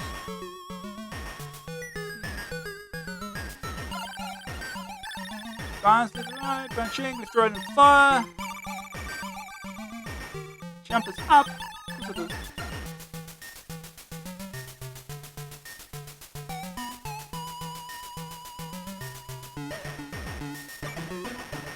No, there's no grenade or anything. Just shooting. 16-bit version. AMC on 16-bit machines is not a conversion from any of the 8-bit versions. It goes beyond. In fact, the VM has been inspired on the structure of real coin-op machines. Discover the variety of enemies and scenarios as you advance unhesitantly toward your objective, it says. AMC has a little surprise in store for you.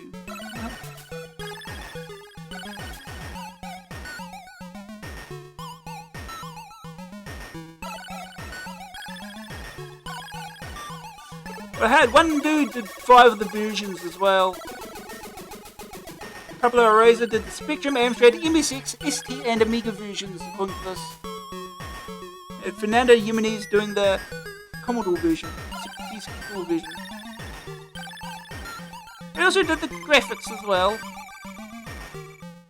Did the graphics.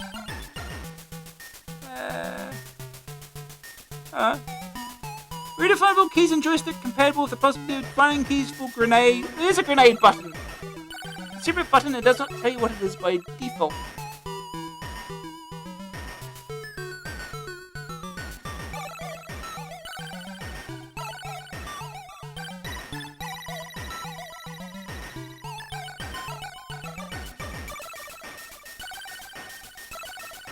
Alright. Help! Lives, energy grenades, extra time, screenshots. Okay. Okay.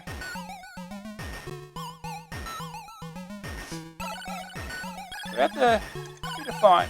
Grenade! Here we go. Spacebar. Okay. We still have to redefine if you're using joystick. Wonderful. Okay, let's go. Here we go, here's a grenade.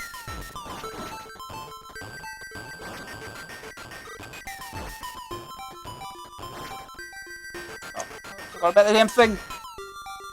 Why is there nothing? There needs to be something to tell you that there's something there. Oh, shield.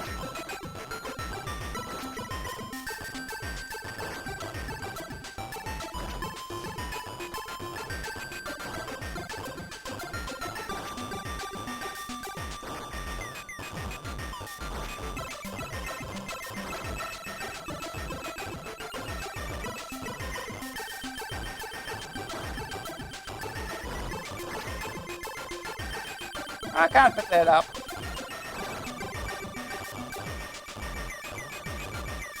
I think it stays either. Soon find out. How good it does.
Throw a grenade down there.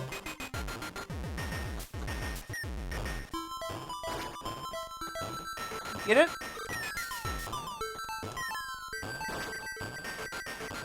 Nope! Huh.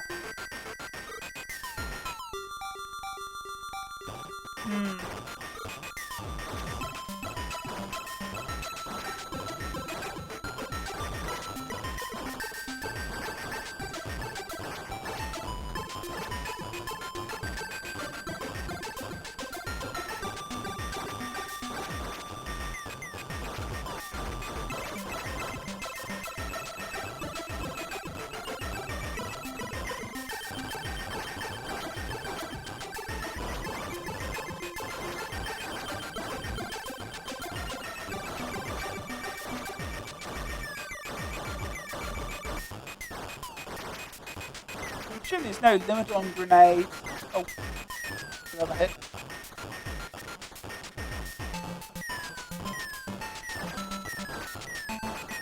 Have all these grenades down here. There we go! Oh, no bombs there. You use it all to do it. Oh, and I fell in.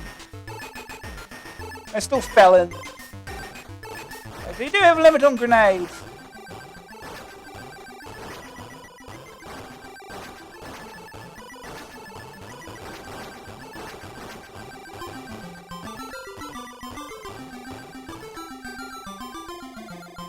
Oh, that's handy.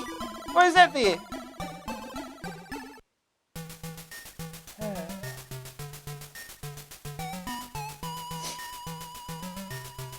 Try again.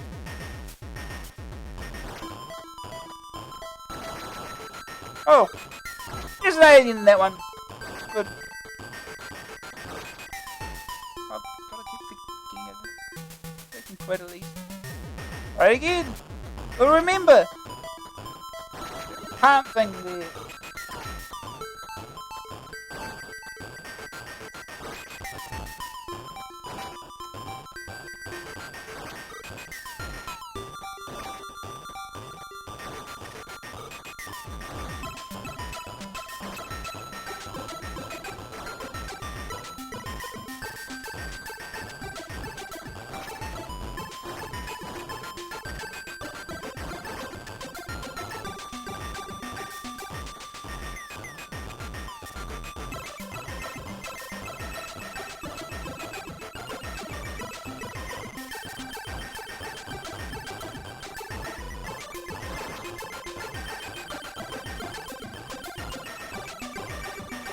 Oh.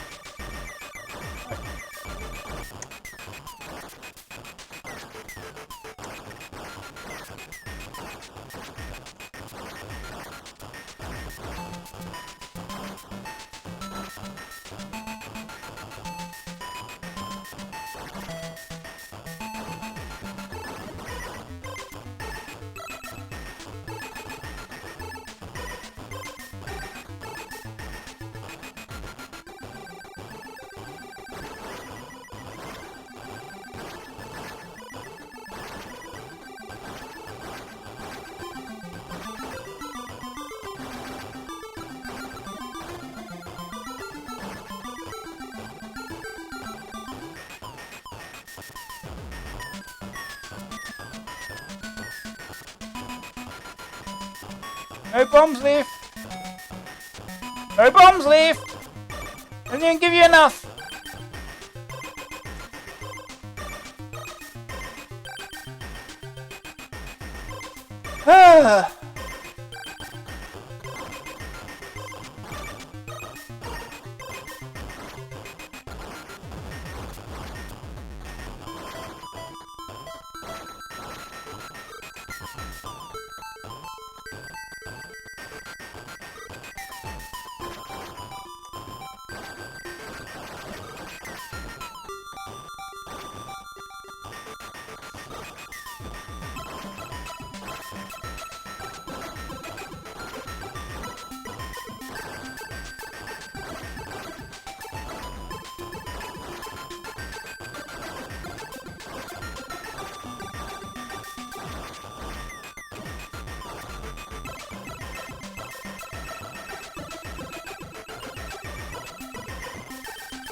Nope, you don't get bombs back when you die. Shooting down here. Does this work when you're shooting it? No bombs left. What do you do? You got no bombs. Or you just do shoot.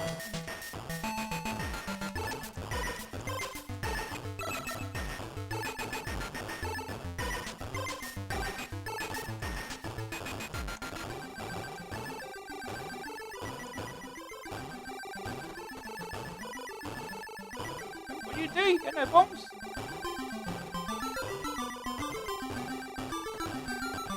Shoot straight up.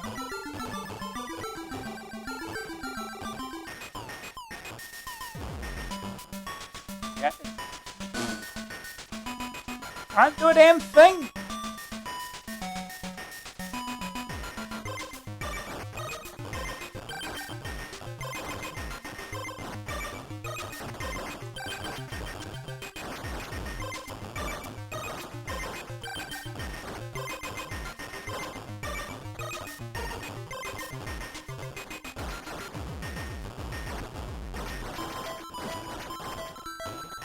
They give me bombs? I don't know. Or grenades. Soon find out.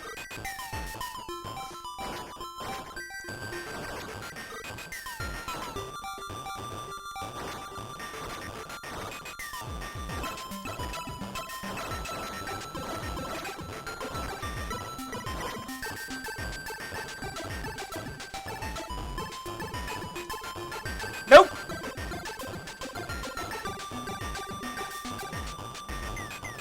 Yeah, what do you do?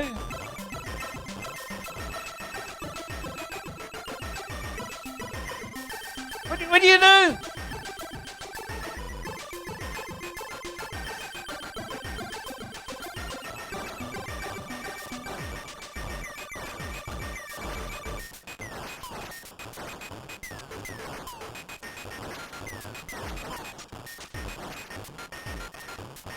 I think you get some. What about that? I think you'd get some grenades back after you die. But no!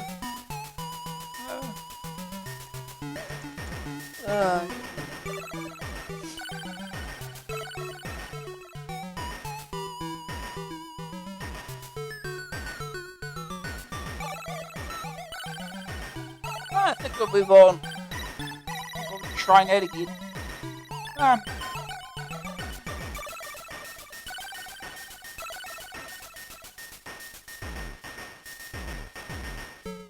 Next game. Coming soon, Back to the Future Part 2. Great 1990 Microsoft Limited. Next game is Klax by Domark. $9.99 cassette, $14.99 disc, joystick or keys. Klax is a state of mind, not a just game. 3 blocks of the same colour in a line constitute a Klax. A vertical, horizontal, or even diagonal line is fine as long as they're all the same colour. You're onto a winner. It's getting a Klax that's the problem. A table stretches out before you. At the near end is a small paddle that you can catch and hold up to 5 tiles at a time. A stab with a fire button sends a top tile falling into the drop zone. It's here that Klaxes are made.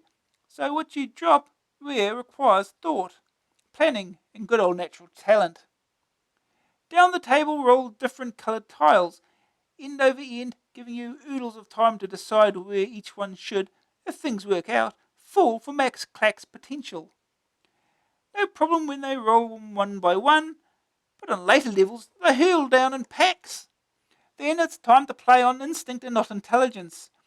As the levels progress, the number of different colours increases, as does their speed. There are also certain tasks to complete before you clear each screen or warp. It could be creating 10 Klaxes or scoring 10,000 points. Other tasks are about as welcome as a hole in the head. 13 diagonals? Come on, Domark, be serious!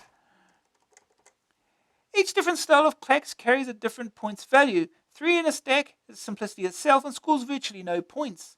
A horizontal tile helps any score sheet gain respectability, while a diagonal is pointsville personified. Cocky Klaxes can even go for even bigger scores by working on the famous infamous Big X, or Klaxes that lead to each other. As a Klax is scored, the tiles disappear and the ones above fall into their place, hopefully creating yet more lines.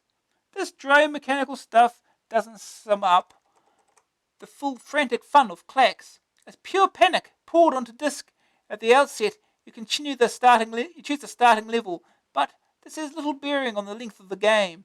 If you choose the easier levels, you get fewer tile colours and fewer drops when you fail to catch it on the bar. Higher levels have more hues to juggle, more drops, and vastly harder targets. Level 6, for example, demands 10 Klaxes, which would be a piece of cake for any experienced player, surely. No chance. A few tiles in, the urge to be flash overrides common sense. You'll find a 5-tile diagonal appearing. This scores mega points and counts as 3 Klaxes. Then it's sweaty palms time as billions of colours roll on. Except the one you want, of course. Whereas still, you've got to find somewhere else to stack the others. It's a huge mental juggling nightmare, trying to organise the tiles into some semblance of order. In desperation, you can hurl the tiles back up the table. This averts the crisis for 3 to 4 seconds, as an ex-PM used to say. 4 seconds is a long time in Klax. Well, he may never have said that exactly, but it's the same idea. Klax is simple in concept and design. Simple, not basic. It looks good, drawn in big bold colours. Initially the view creates some confusion, but experience easily erodes this. Unfortunately though, the game's unplayable in green. Based on colour, it's unfeasible to even try and make it work in mono. Denmark has tried to get the most out of your CPC, however, with slightly different 64K and 128K code. On 6128s, the backgrounds change with the levels. On the 464, they stay the same. It makes no difference to the game itself, but it's still a pleasant surprise. Klax has the opportunity to take the mantle of the CPC shape game. Tetris, the only other game in the same league, was bodged on the CPC, leaving the field clear for Domark's lateral thinking masterpiece. The magic of the game is that it warps minds. You have to watch the tiles roll toward you and decide where they'll go. Jiggle the pieces on the paddle and try to catch those falling tiles, all while dropping the ones you've already got to score Klaxes. Terminal mind bending is the outcome. It is a complete and total addiction. If you ever manage to score a Klax, your life will never be the same again. The game quickly becomes an obsession. It's you against the computer, and you don't really stand a chance. You still got to give it one more go. First day target score 200,000 points.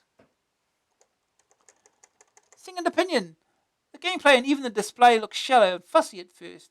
It just goes to show you should never judge by appearances. It's a truly excellent game. Green screen. Unplayable, alas. The verdict. Graphics 77%. Simply excellent. Impossible in green. Sonics 45%. Just thud effects for falling tiles. Wildly annoying music. Grab factor 91%. Warning, you will get hooked.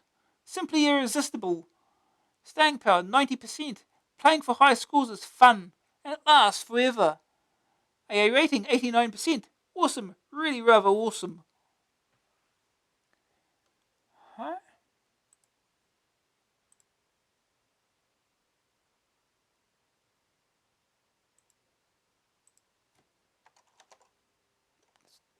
What are you doing? I clicked that, come on.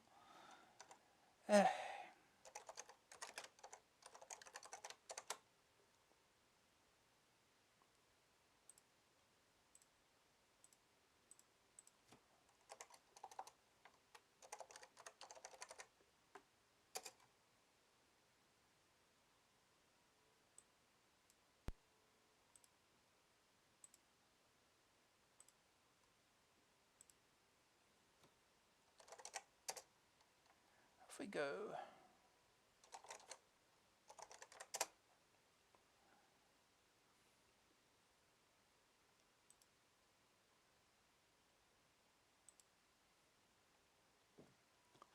Klax, trademark, Atari Games, Tenjin, licensed to Tenjin, copyright 1990 Tenjin Inc.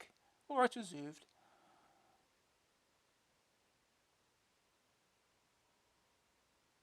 And we wait for it to load.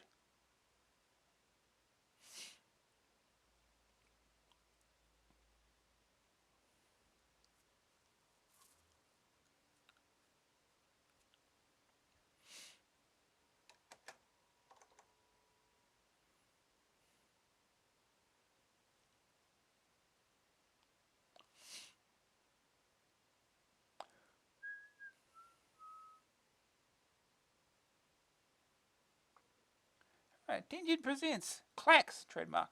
Conversion by Tech Software Developments, programmed by Mark Inkley. Amstrad conversion by Mick. Graphics by Dave. Music and effects by Matt Furness. Game design by Mark Pierce and Dave Akers. Copyright Atari Games Corporation, licensed to Tintin. Copyright 1990 Domark.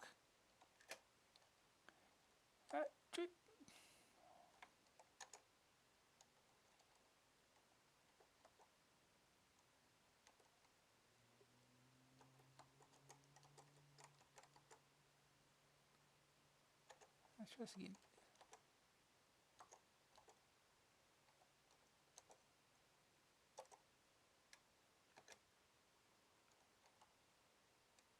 Sure. I want to use joystick though. I pushed the wrong key. Controls okay. Get 2 credits. That's all. Just the 2. It is the 90s, and there's time for Klax. Alright, let's go. Please select a wave. We'll start on wave 1. Must get 3 Klaxes. And Klaxes 3 tiles in the same colour in a row.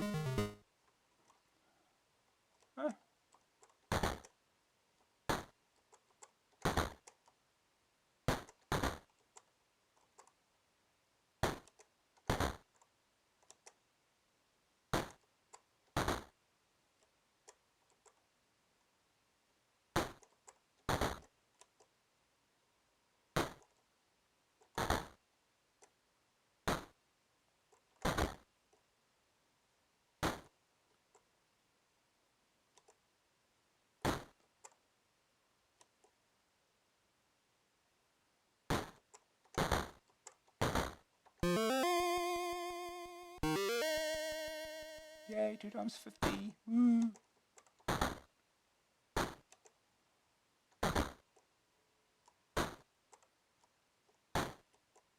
Yeah, green one would be nice.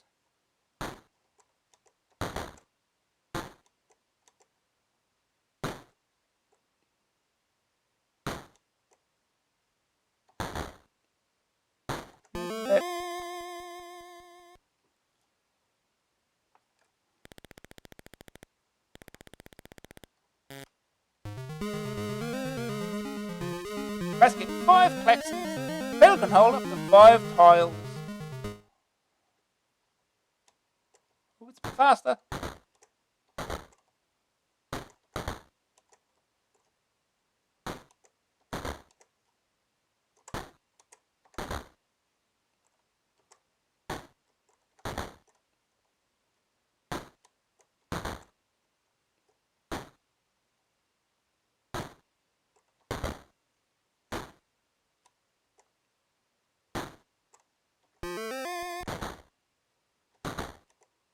Oh god.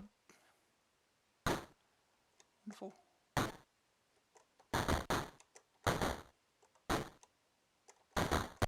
Oh!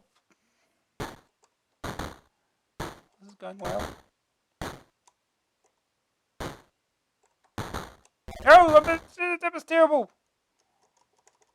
We'll restart that. It's awful.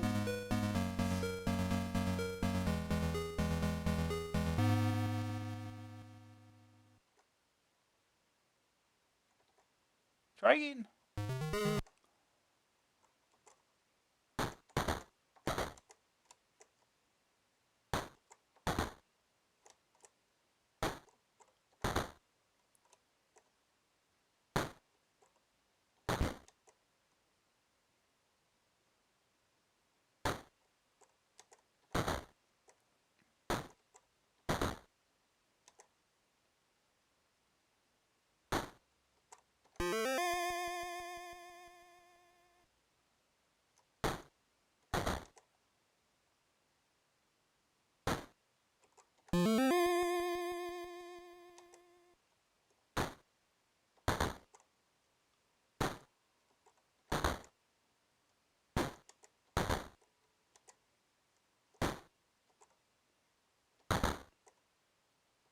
Oh, what are we doing?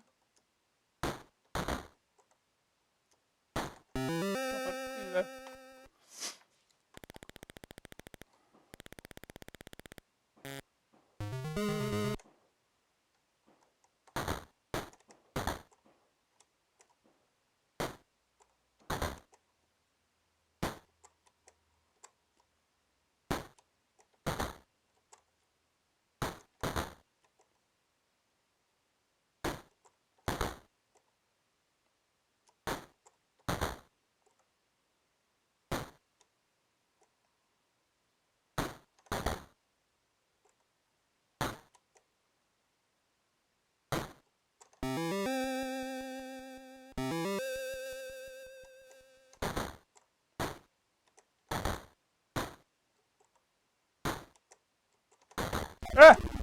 Damn it.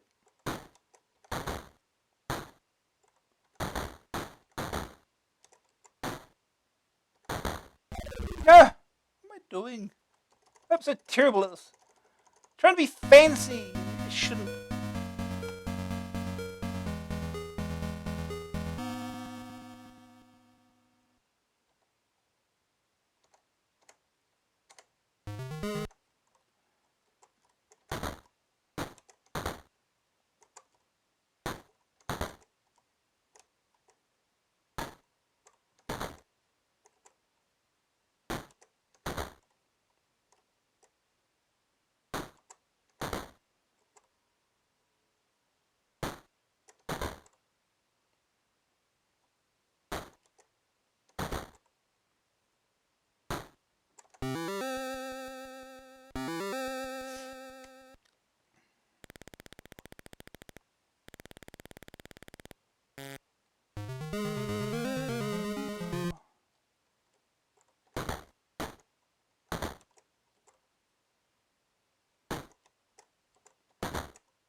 Ah!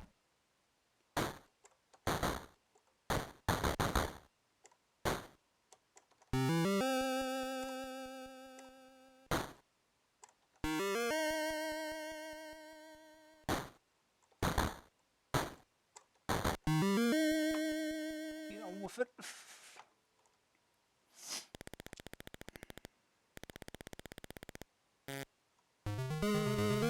3 diagonals.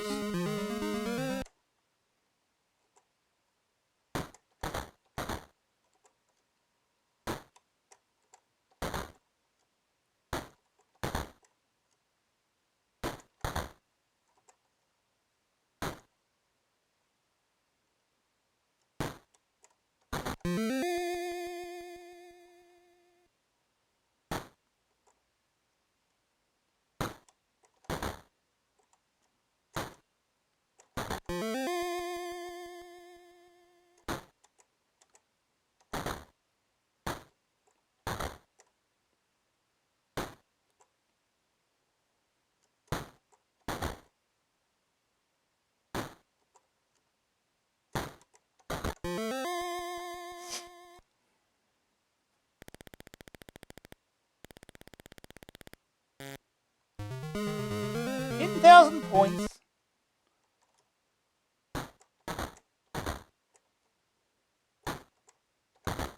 Well, 2 diagonals will get me 10,000 points, right?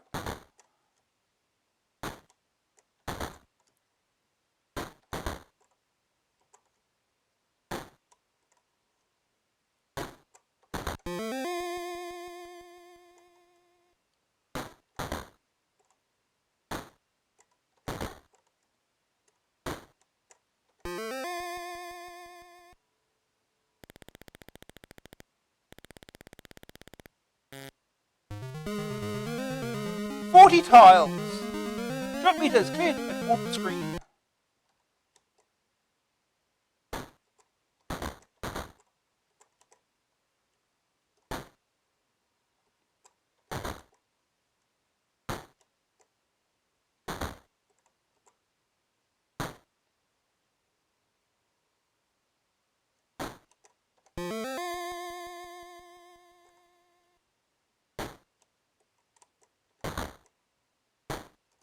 The yellow one. I could use the yellow one. That would be nice.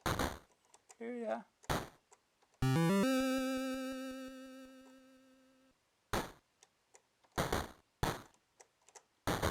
Ah!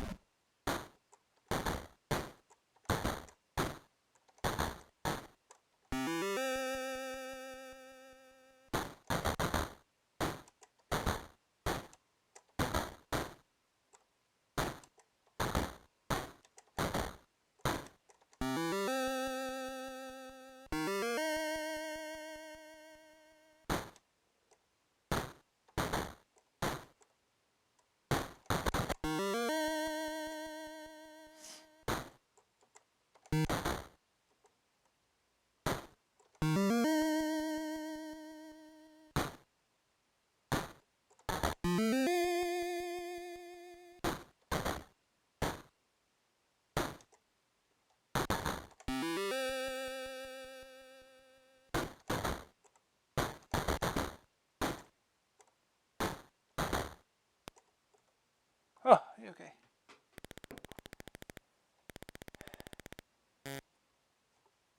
Right, we made a wave.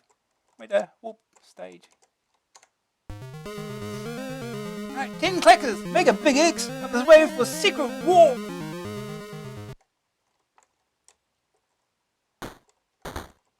That's ever gonna happen.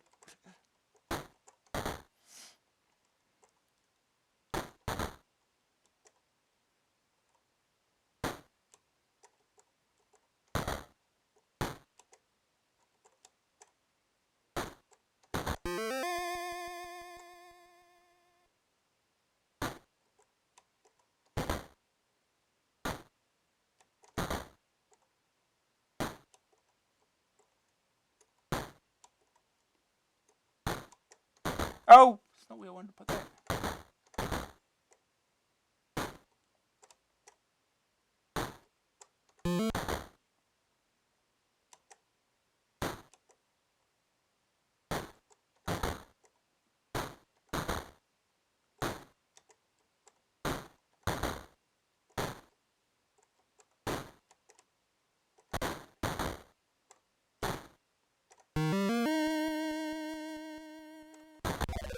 Oh.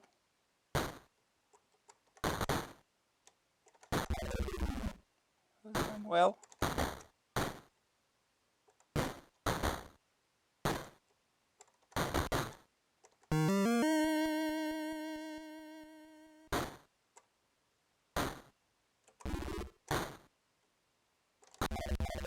Oh. Oh, continue. Try again.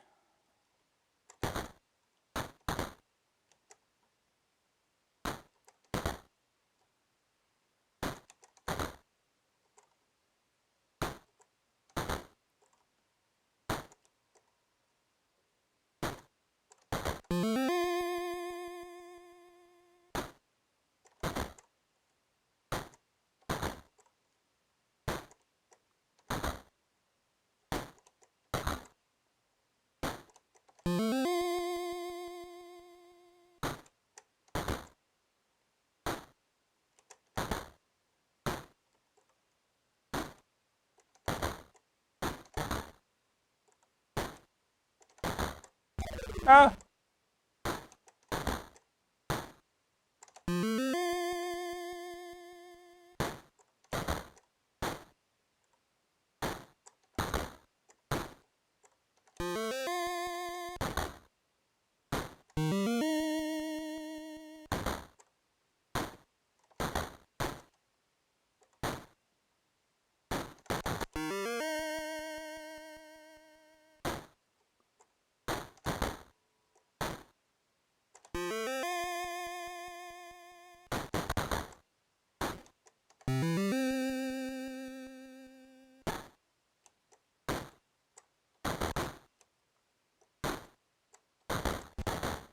Oh. Ah. Come on, try again.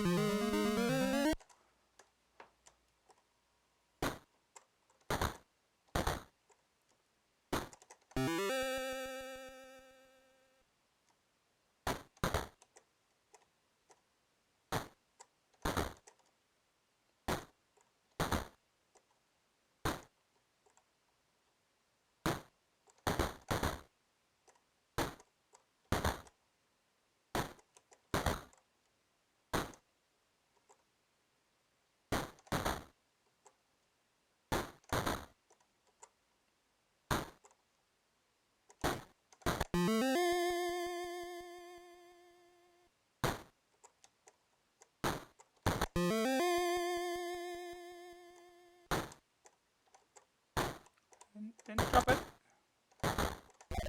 Oh.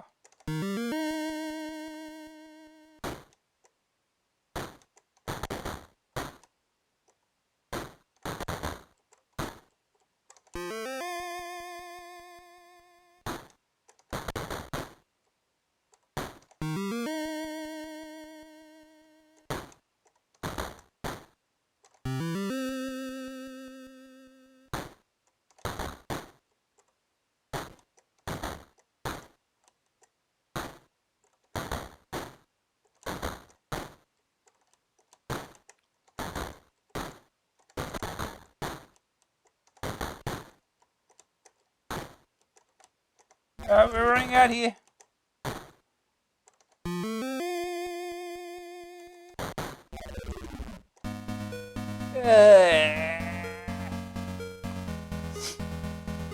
Oof.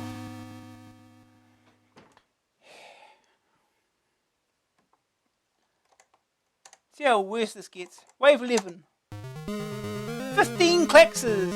Make a big X in this wave for a secret war.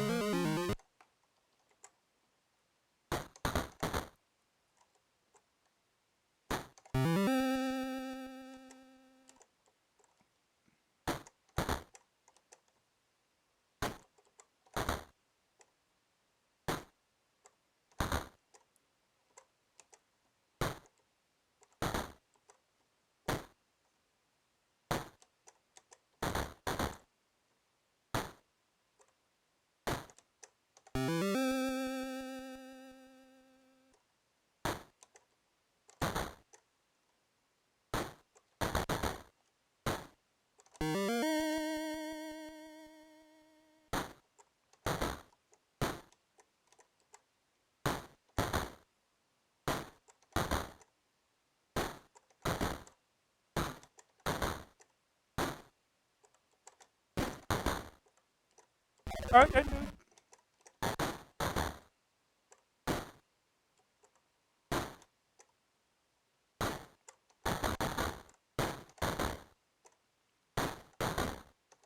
What am I doing?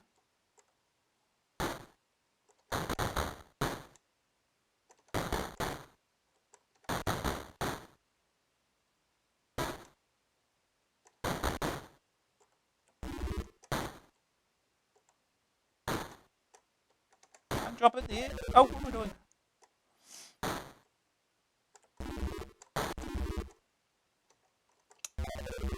They're going terribly already.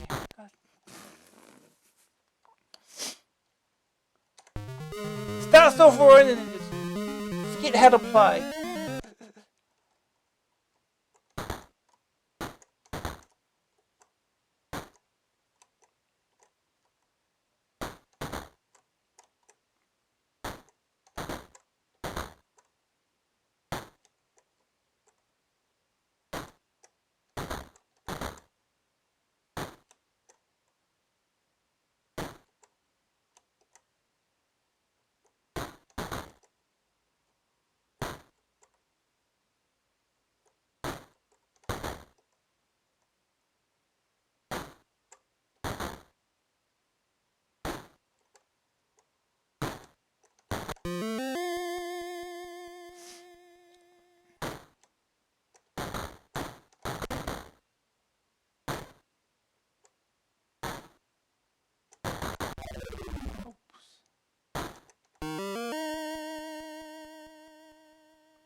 Oh, what did I put it there?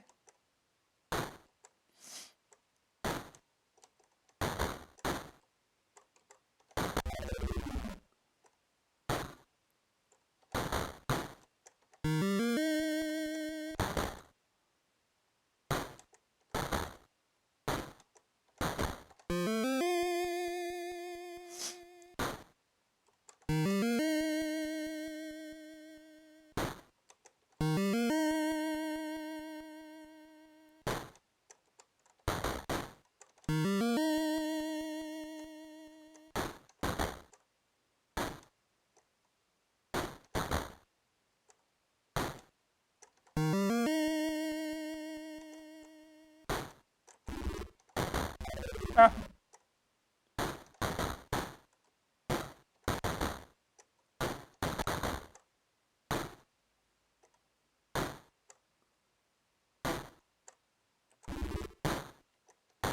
Why did I put it there?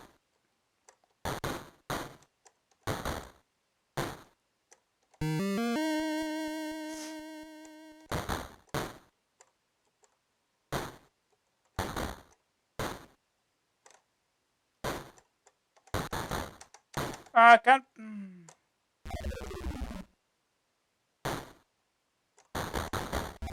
Oh, I got that wrong. I got that wrong. Damn it.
Ah, I don't want that.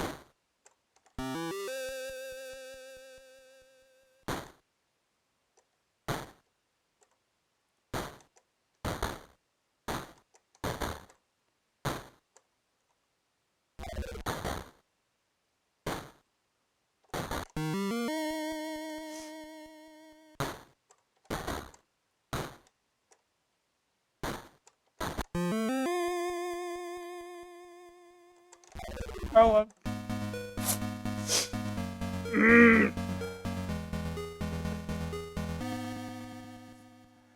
Uh, yeah, well.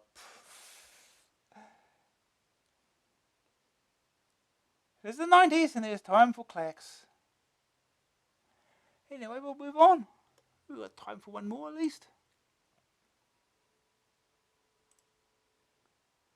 If it could be next.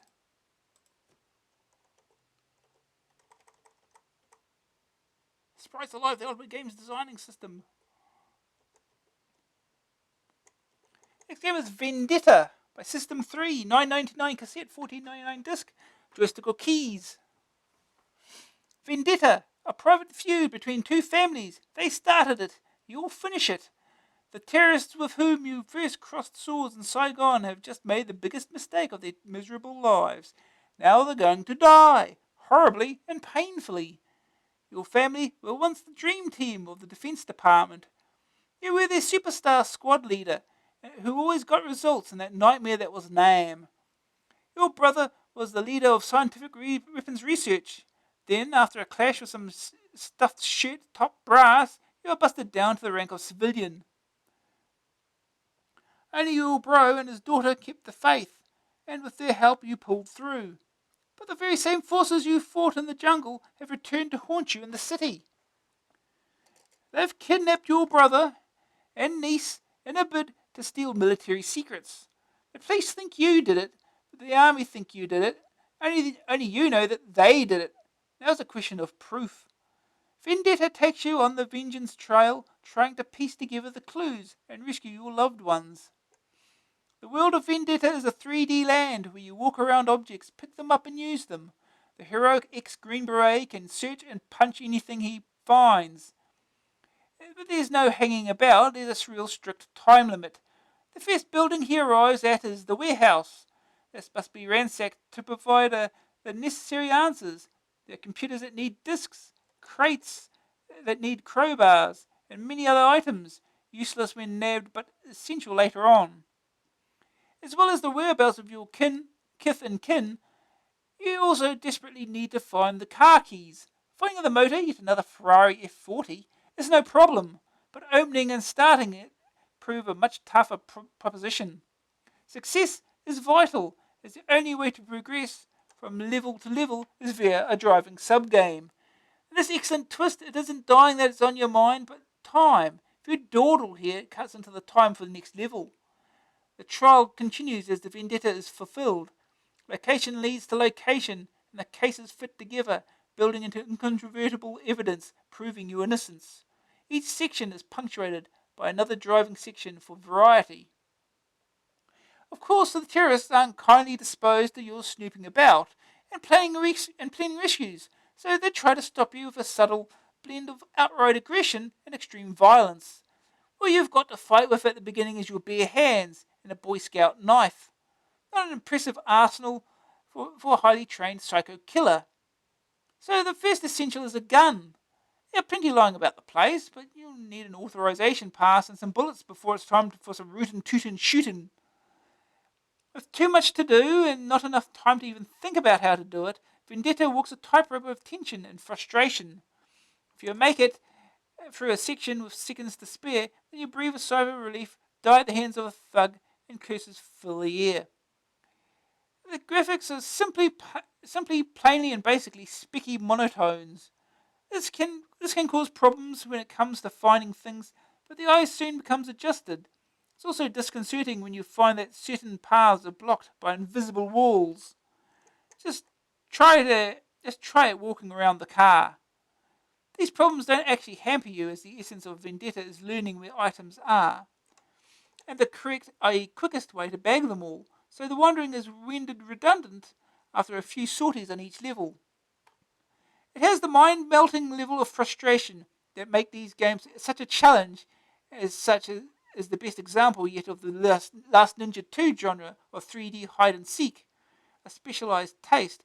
It will take many gamers by storm, but it will only catch on if you can devote hour after hour of retracing your steps, trying to get the combination of item collection right.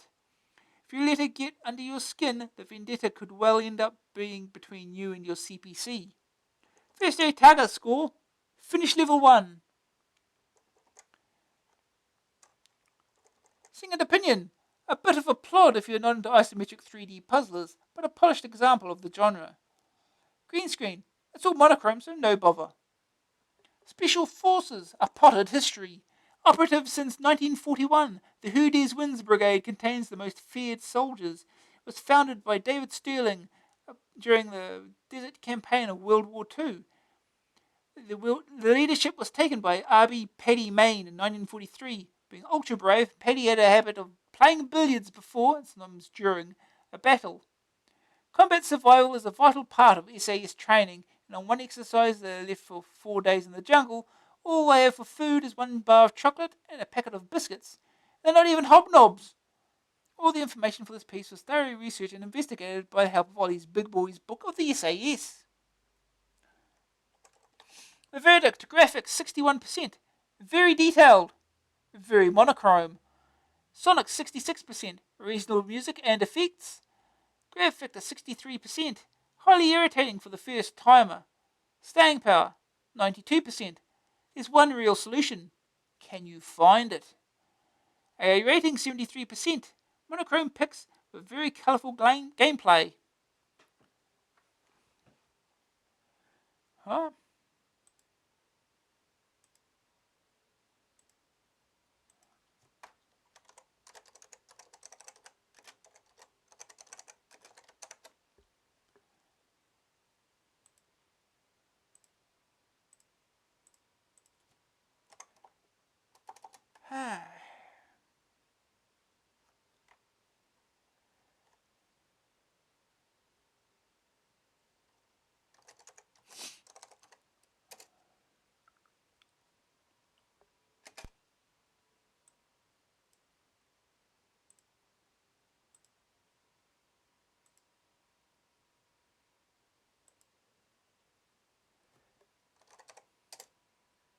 Off we go.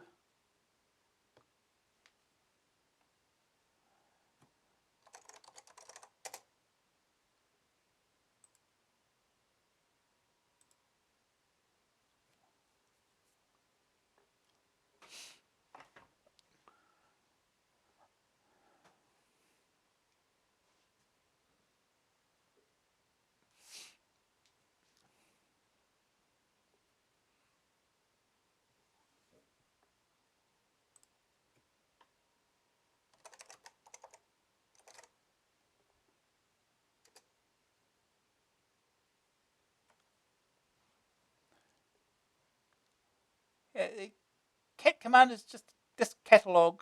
List all the files on the disk. If only there was a dog command. Oh, get to press fire. J.R. Hartley. And they're in the game. Okay, move a space, switches weapons, or items, or whatever. Stab, stab, stab. Stab, stab, stab him. There we go. And he's gone.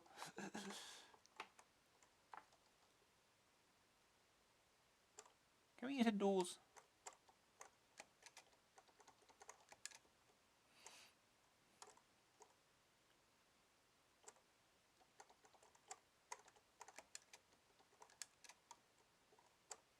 It's the item we can pick up. Ow.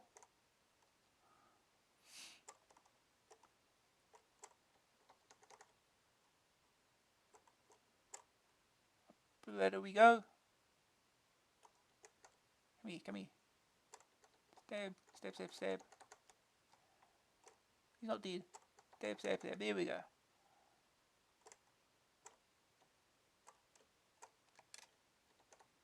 How do we get in here?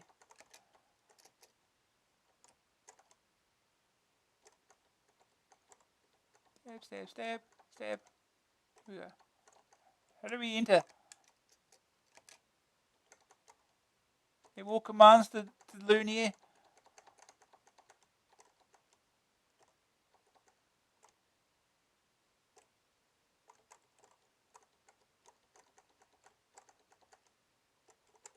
Come here, stab, stab, stab.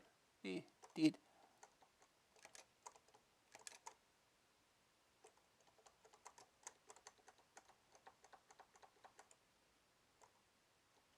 Yep, that worked right.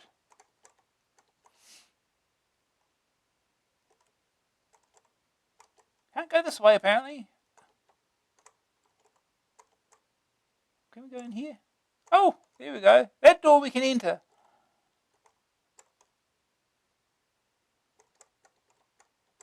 Stab, stab, stab, stab.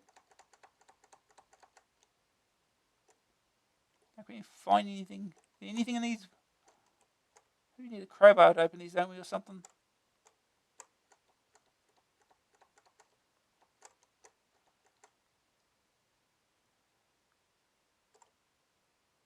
Filing cabinets.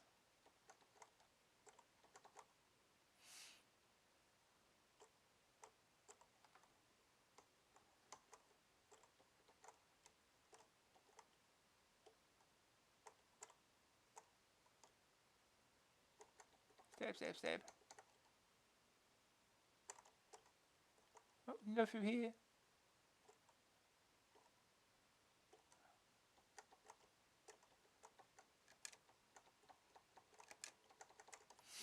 Nothing here. Oh, it opened.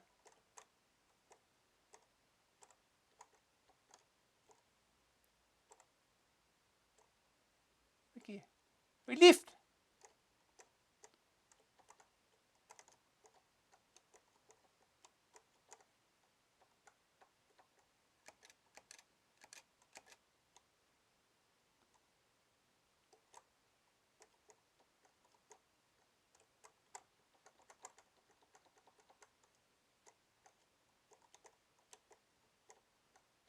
This one doesn't open.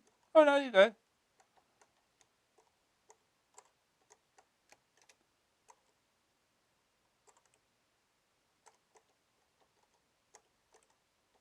Can't open these though.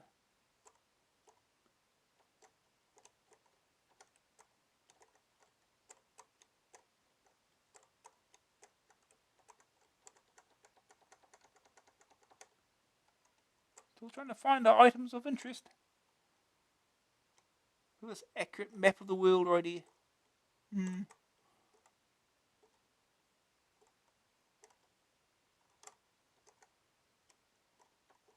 Oh, item. Found something. I'm stuck in the table.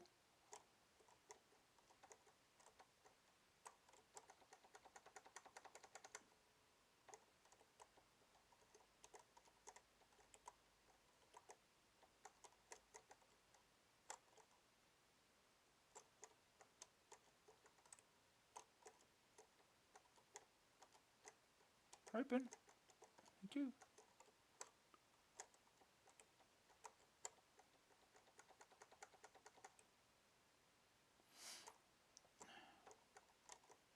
Open. Open. Here you go.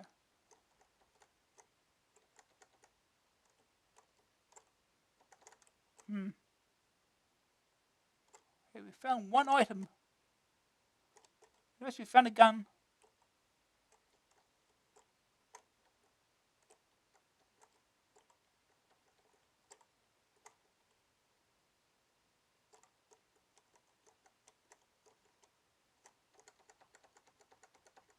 Stab, stab. Here we go.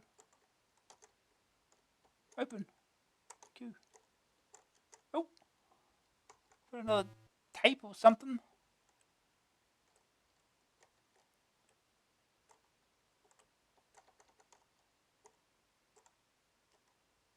Wait. I came out this way and I can't go back in. Well, that's handy.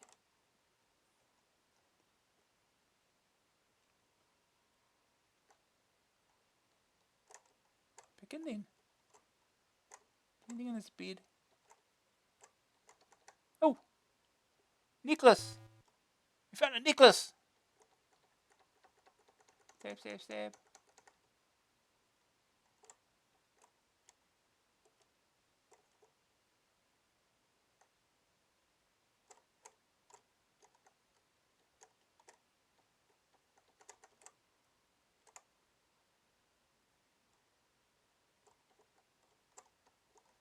Just re-checking just in case.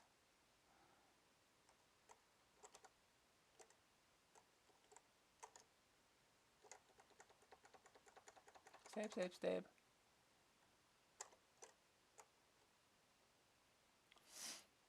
See now for the top room. This way. Oh, wait, both doors go to the same room, huh? Okay.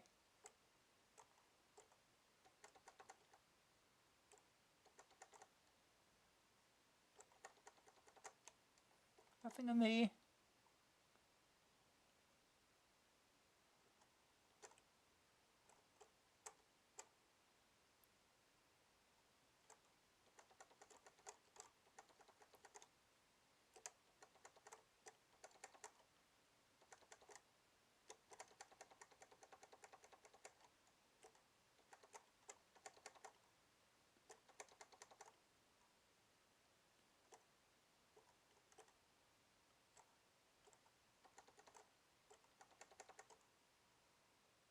Anything on this table? Seem not.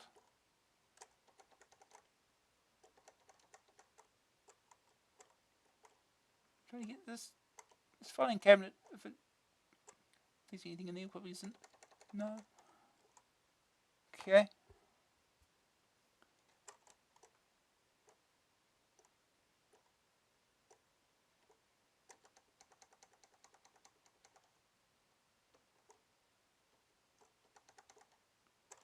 So now what?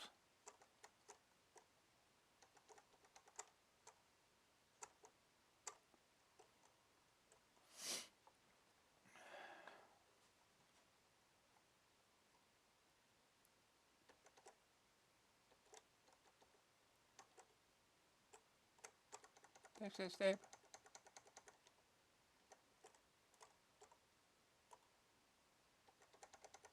Stab. Stab the boxes. These guys have guns. They don't really use them, do they?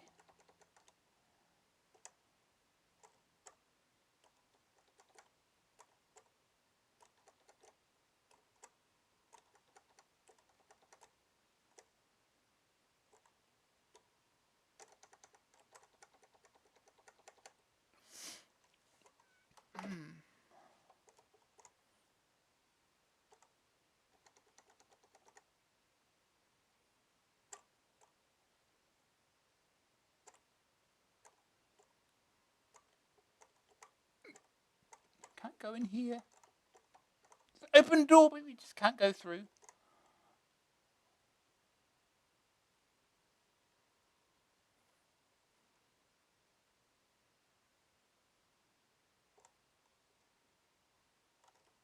Okay.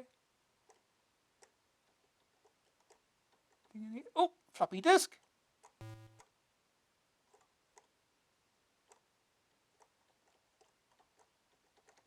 How do we use items?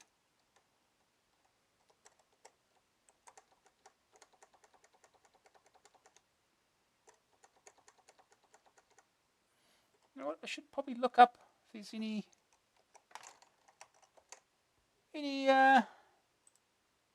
actual controls. Let's look that up. Might be missing something with that.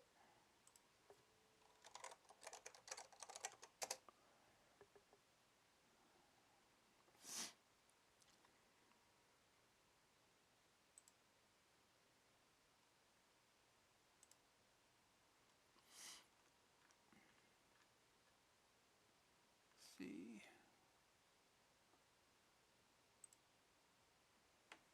What do we get here?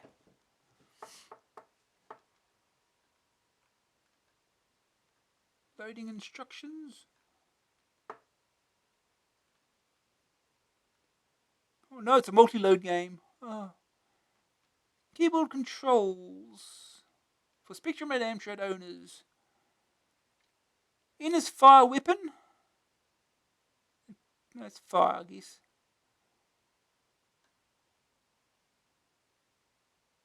If these keys prove unsuitable for some games players, there's an option to define the keys at the beginning of the game. You sure? Spacebar deactivates status area and selects weapon. Enter select object held in conjunction with fire button.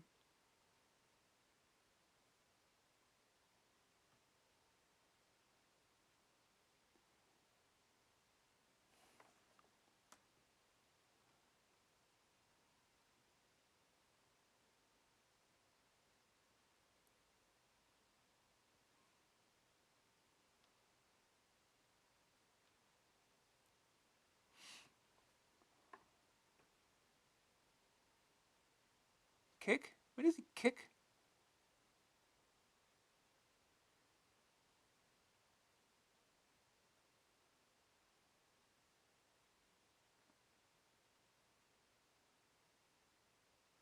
Activate weapon is held by pressing fire, and this includes throwing grenades.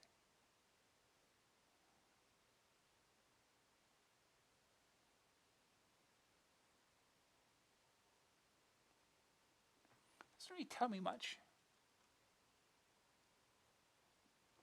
So enter select object held. See what happens. Oh, there we go. Aha!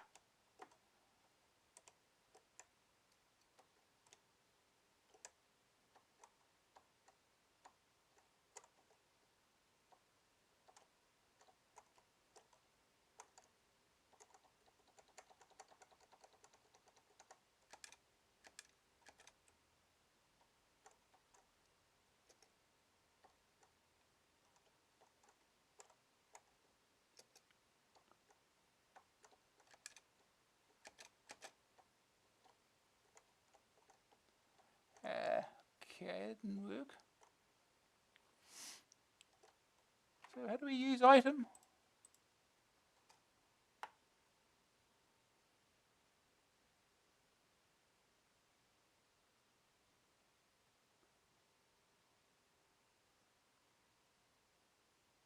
This is select object held. All it says is no actual use option.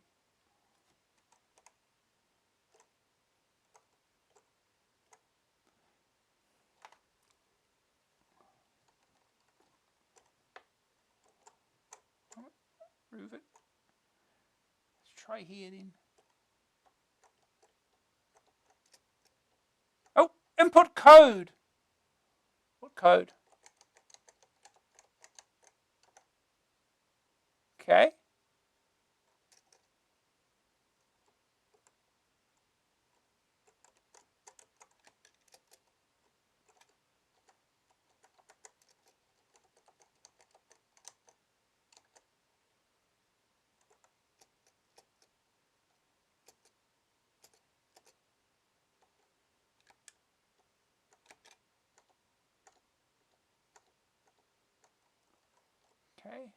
What can we do with these?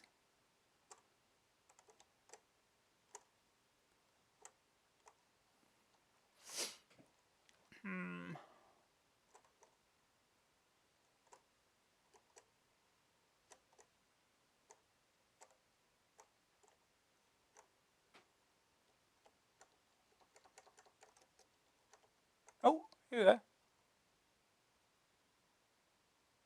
That didn't show anything.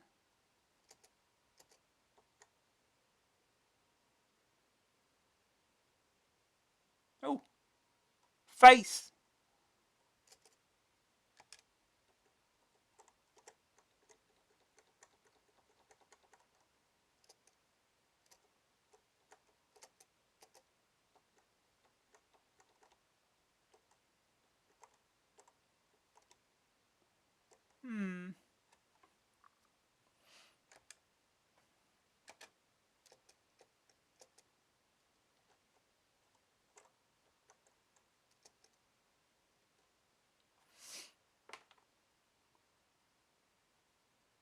Doesn't show anything. Where do we find code? Up here? Of course not. Let me just fall out here now. Can't go around here if I remember. Oh, you can't even get to the corner.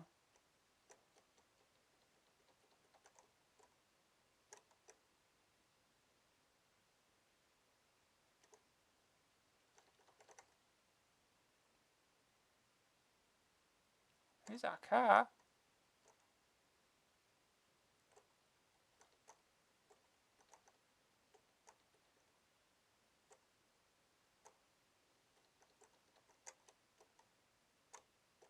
Can't go up any further.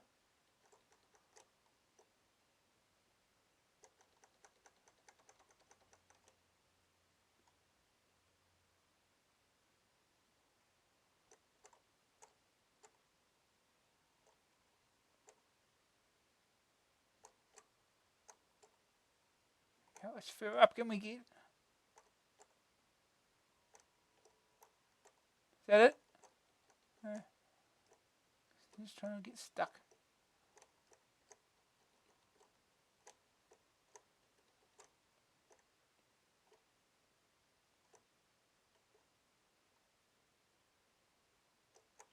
Is there anything outside that we can find? This doesn't seem to be an item we can pick up.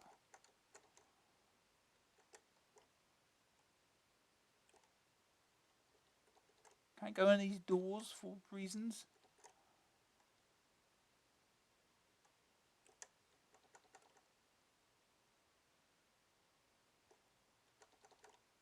Can't go any further left. Stab, stab, stab, stab. Stab. Q.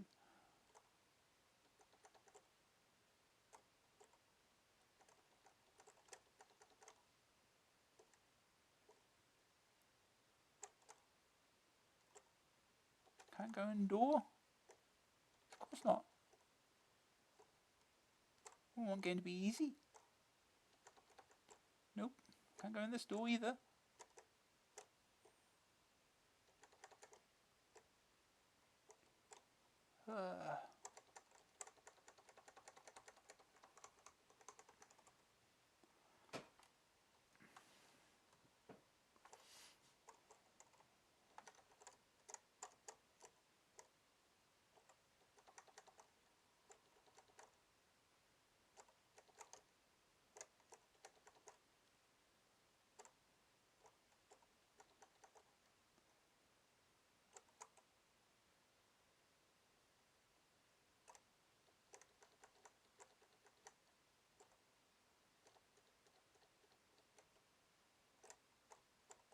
Can't go back in there that way.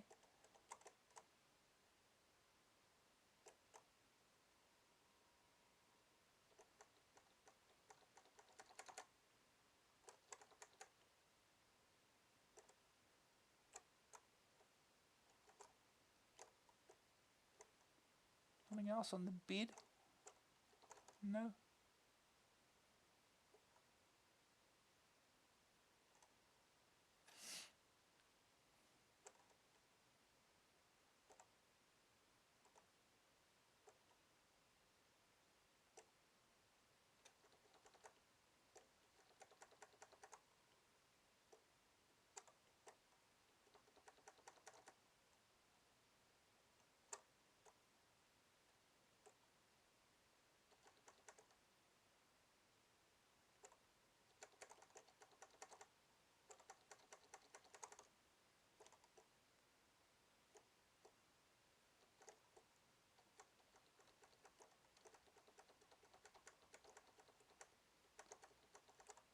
It's a matter of finding items.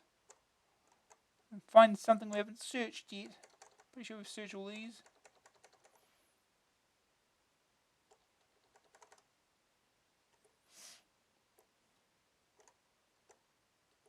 Oh! Oh, here we go. We found a thing. Insert disk in computer. Oh. They seem to be a bit finicky and on finding items. It's got to be in the right place. Here's insert disk in computer.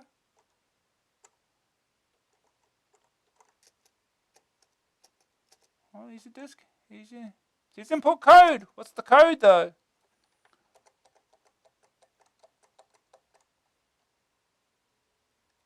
Hey, he fired.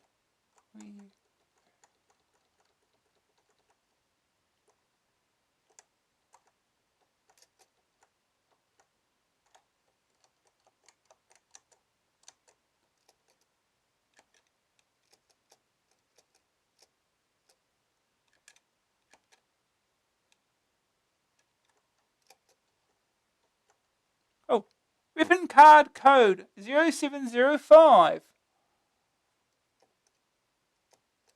Oops. Does it say anything else? No. Okay.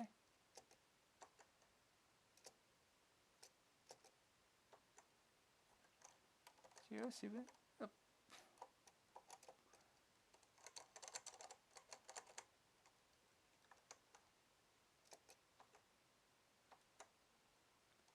Zero, 7, 0, 5. Here we go.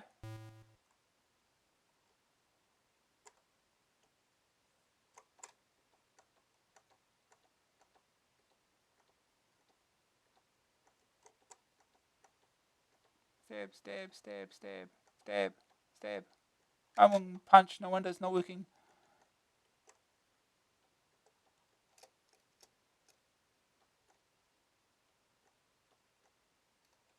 So where do we use this then?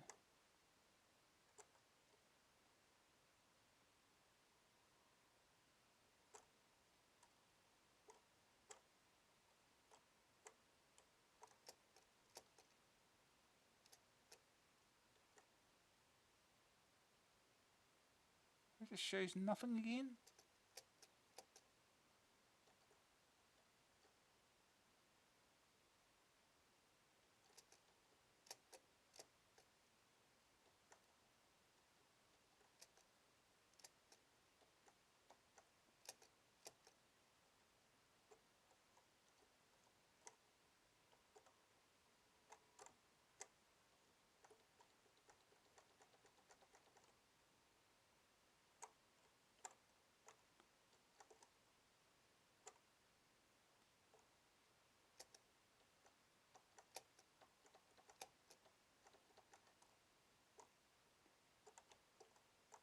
We're back out here again.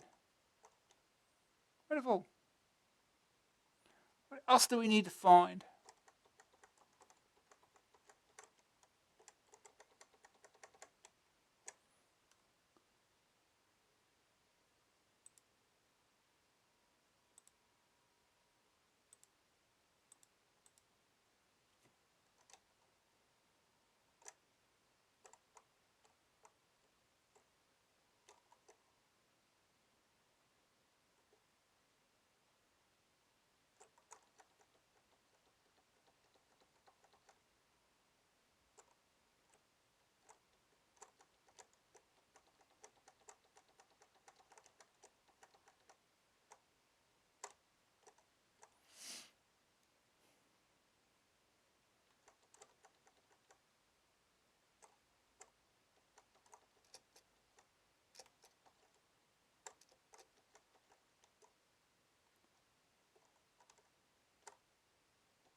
Uh,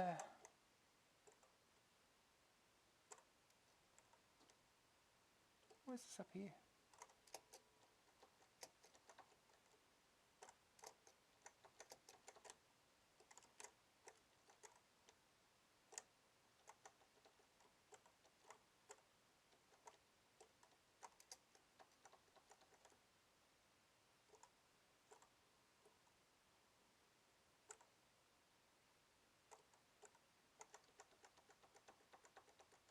We shot something, I don't know what.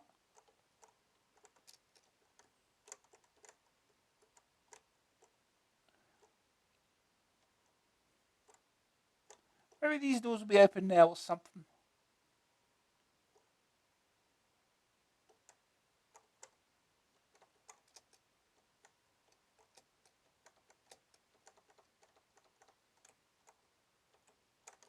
No?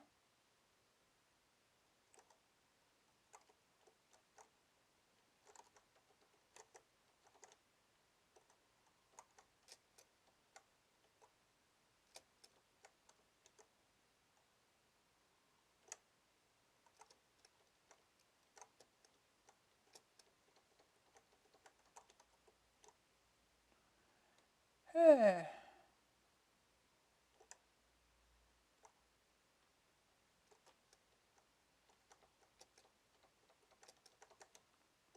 Nope. I can get through that gap.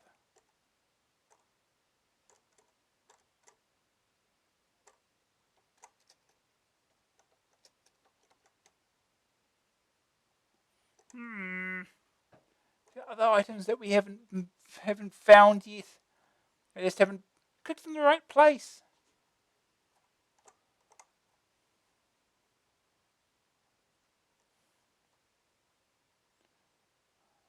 Here we go. Again.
Is that another book?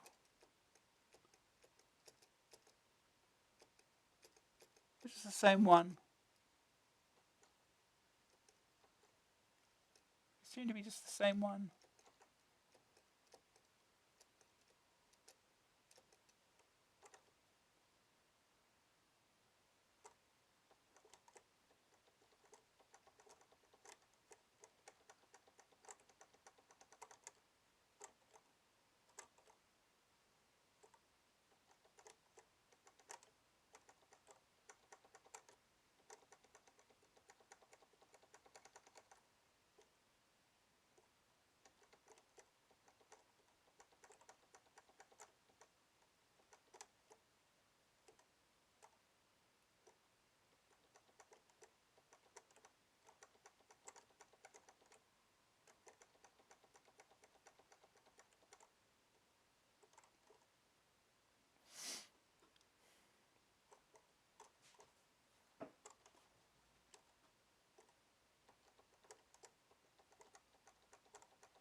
This was before, right?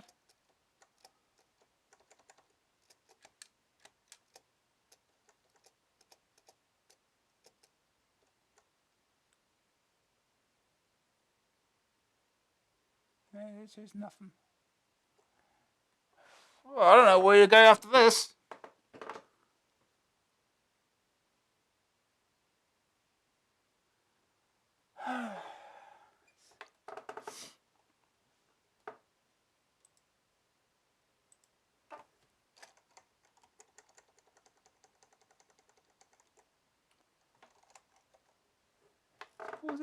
Is there a solution for this damn game? Played this long enough, really, but let's see.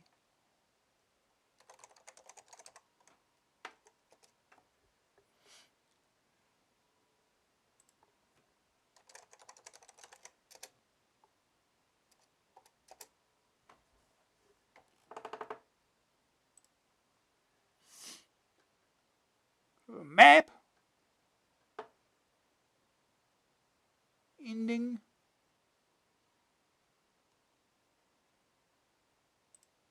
Well, we have a map.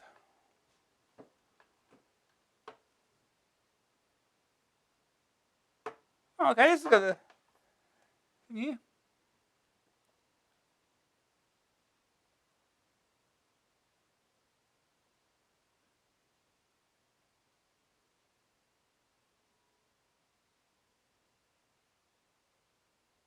This position, take the beads.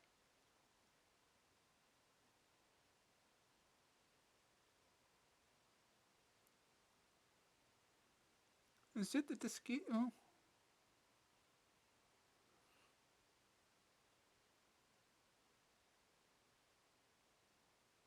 Rotate the book. Videotape. So the videotape. Oh! Here's the keys! Put it on the table.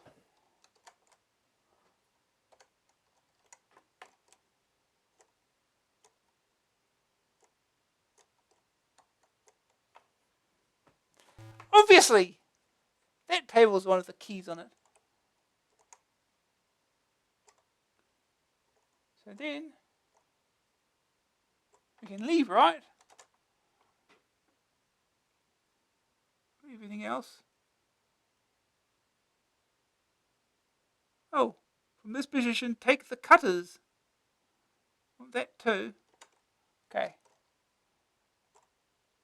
I tried picking those up, that little box up into the... couldn't do it! Probably it's got to be in the right position.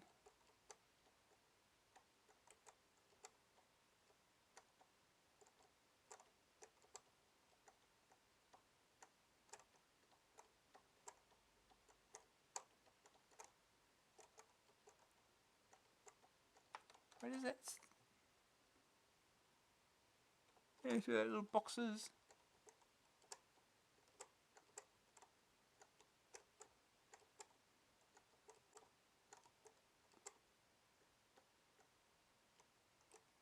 Oh, I'm dead.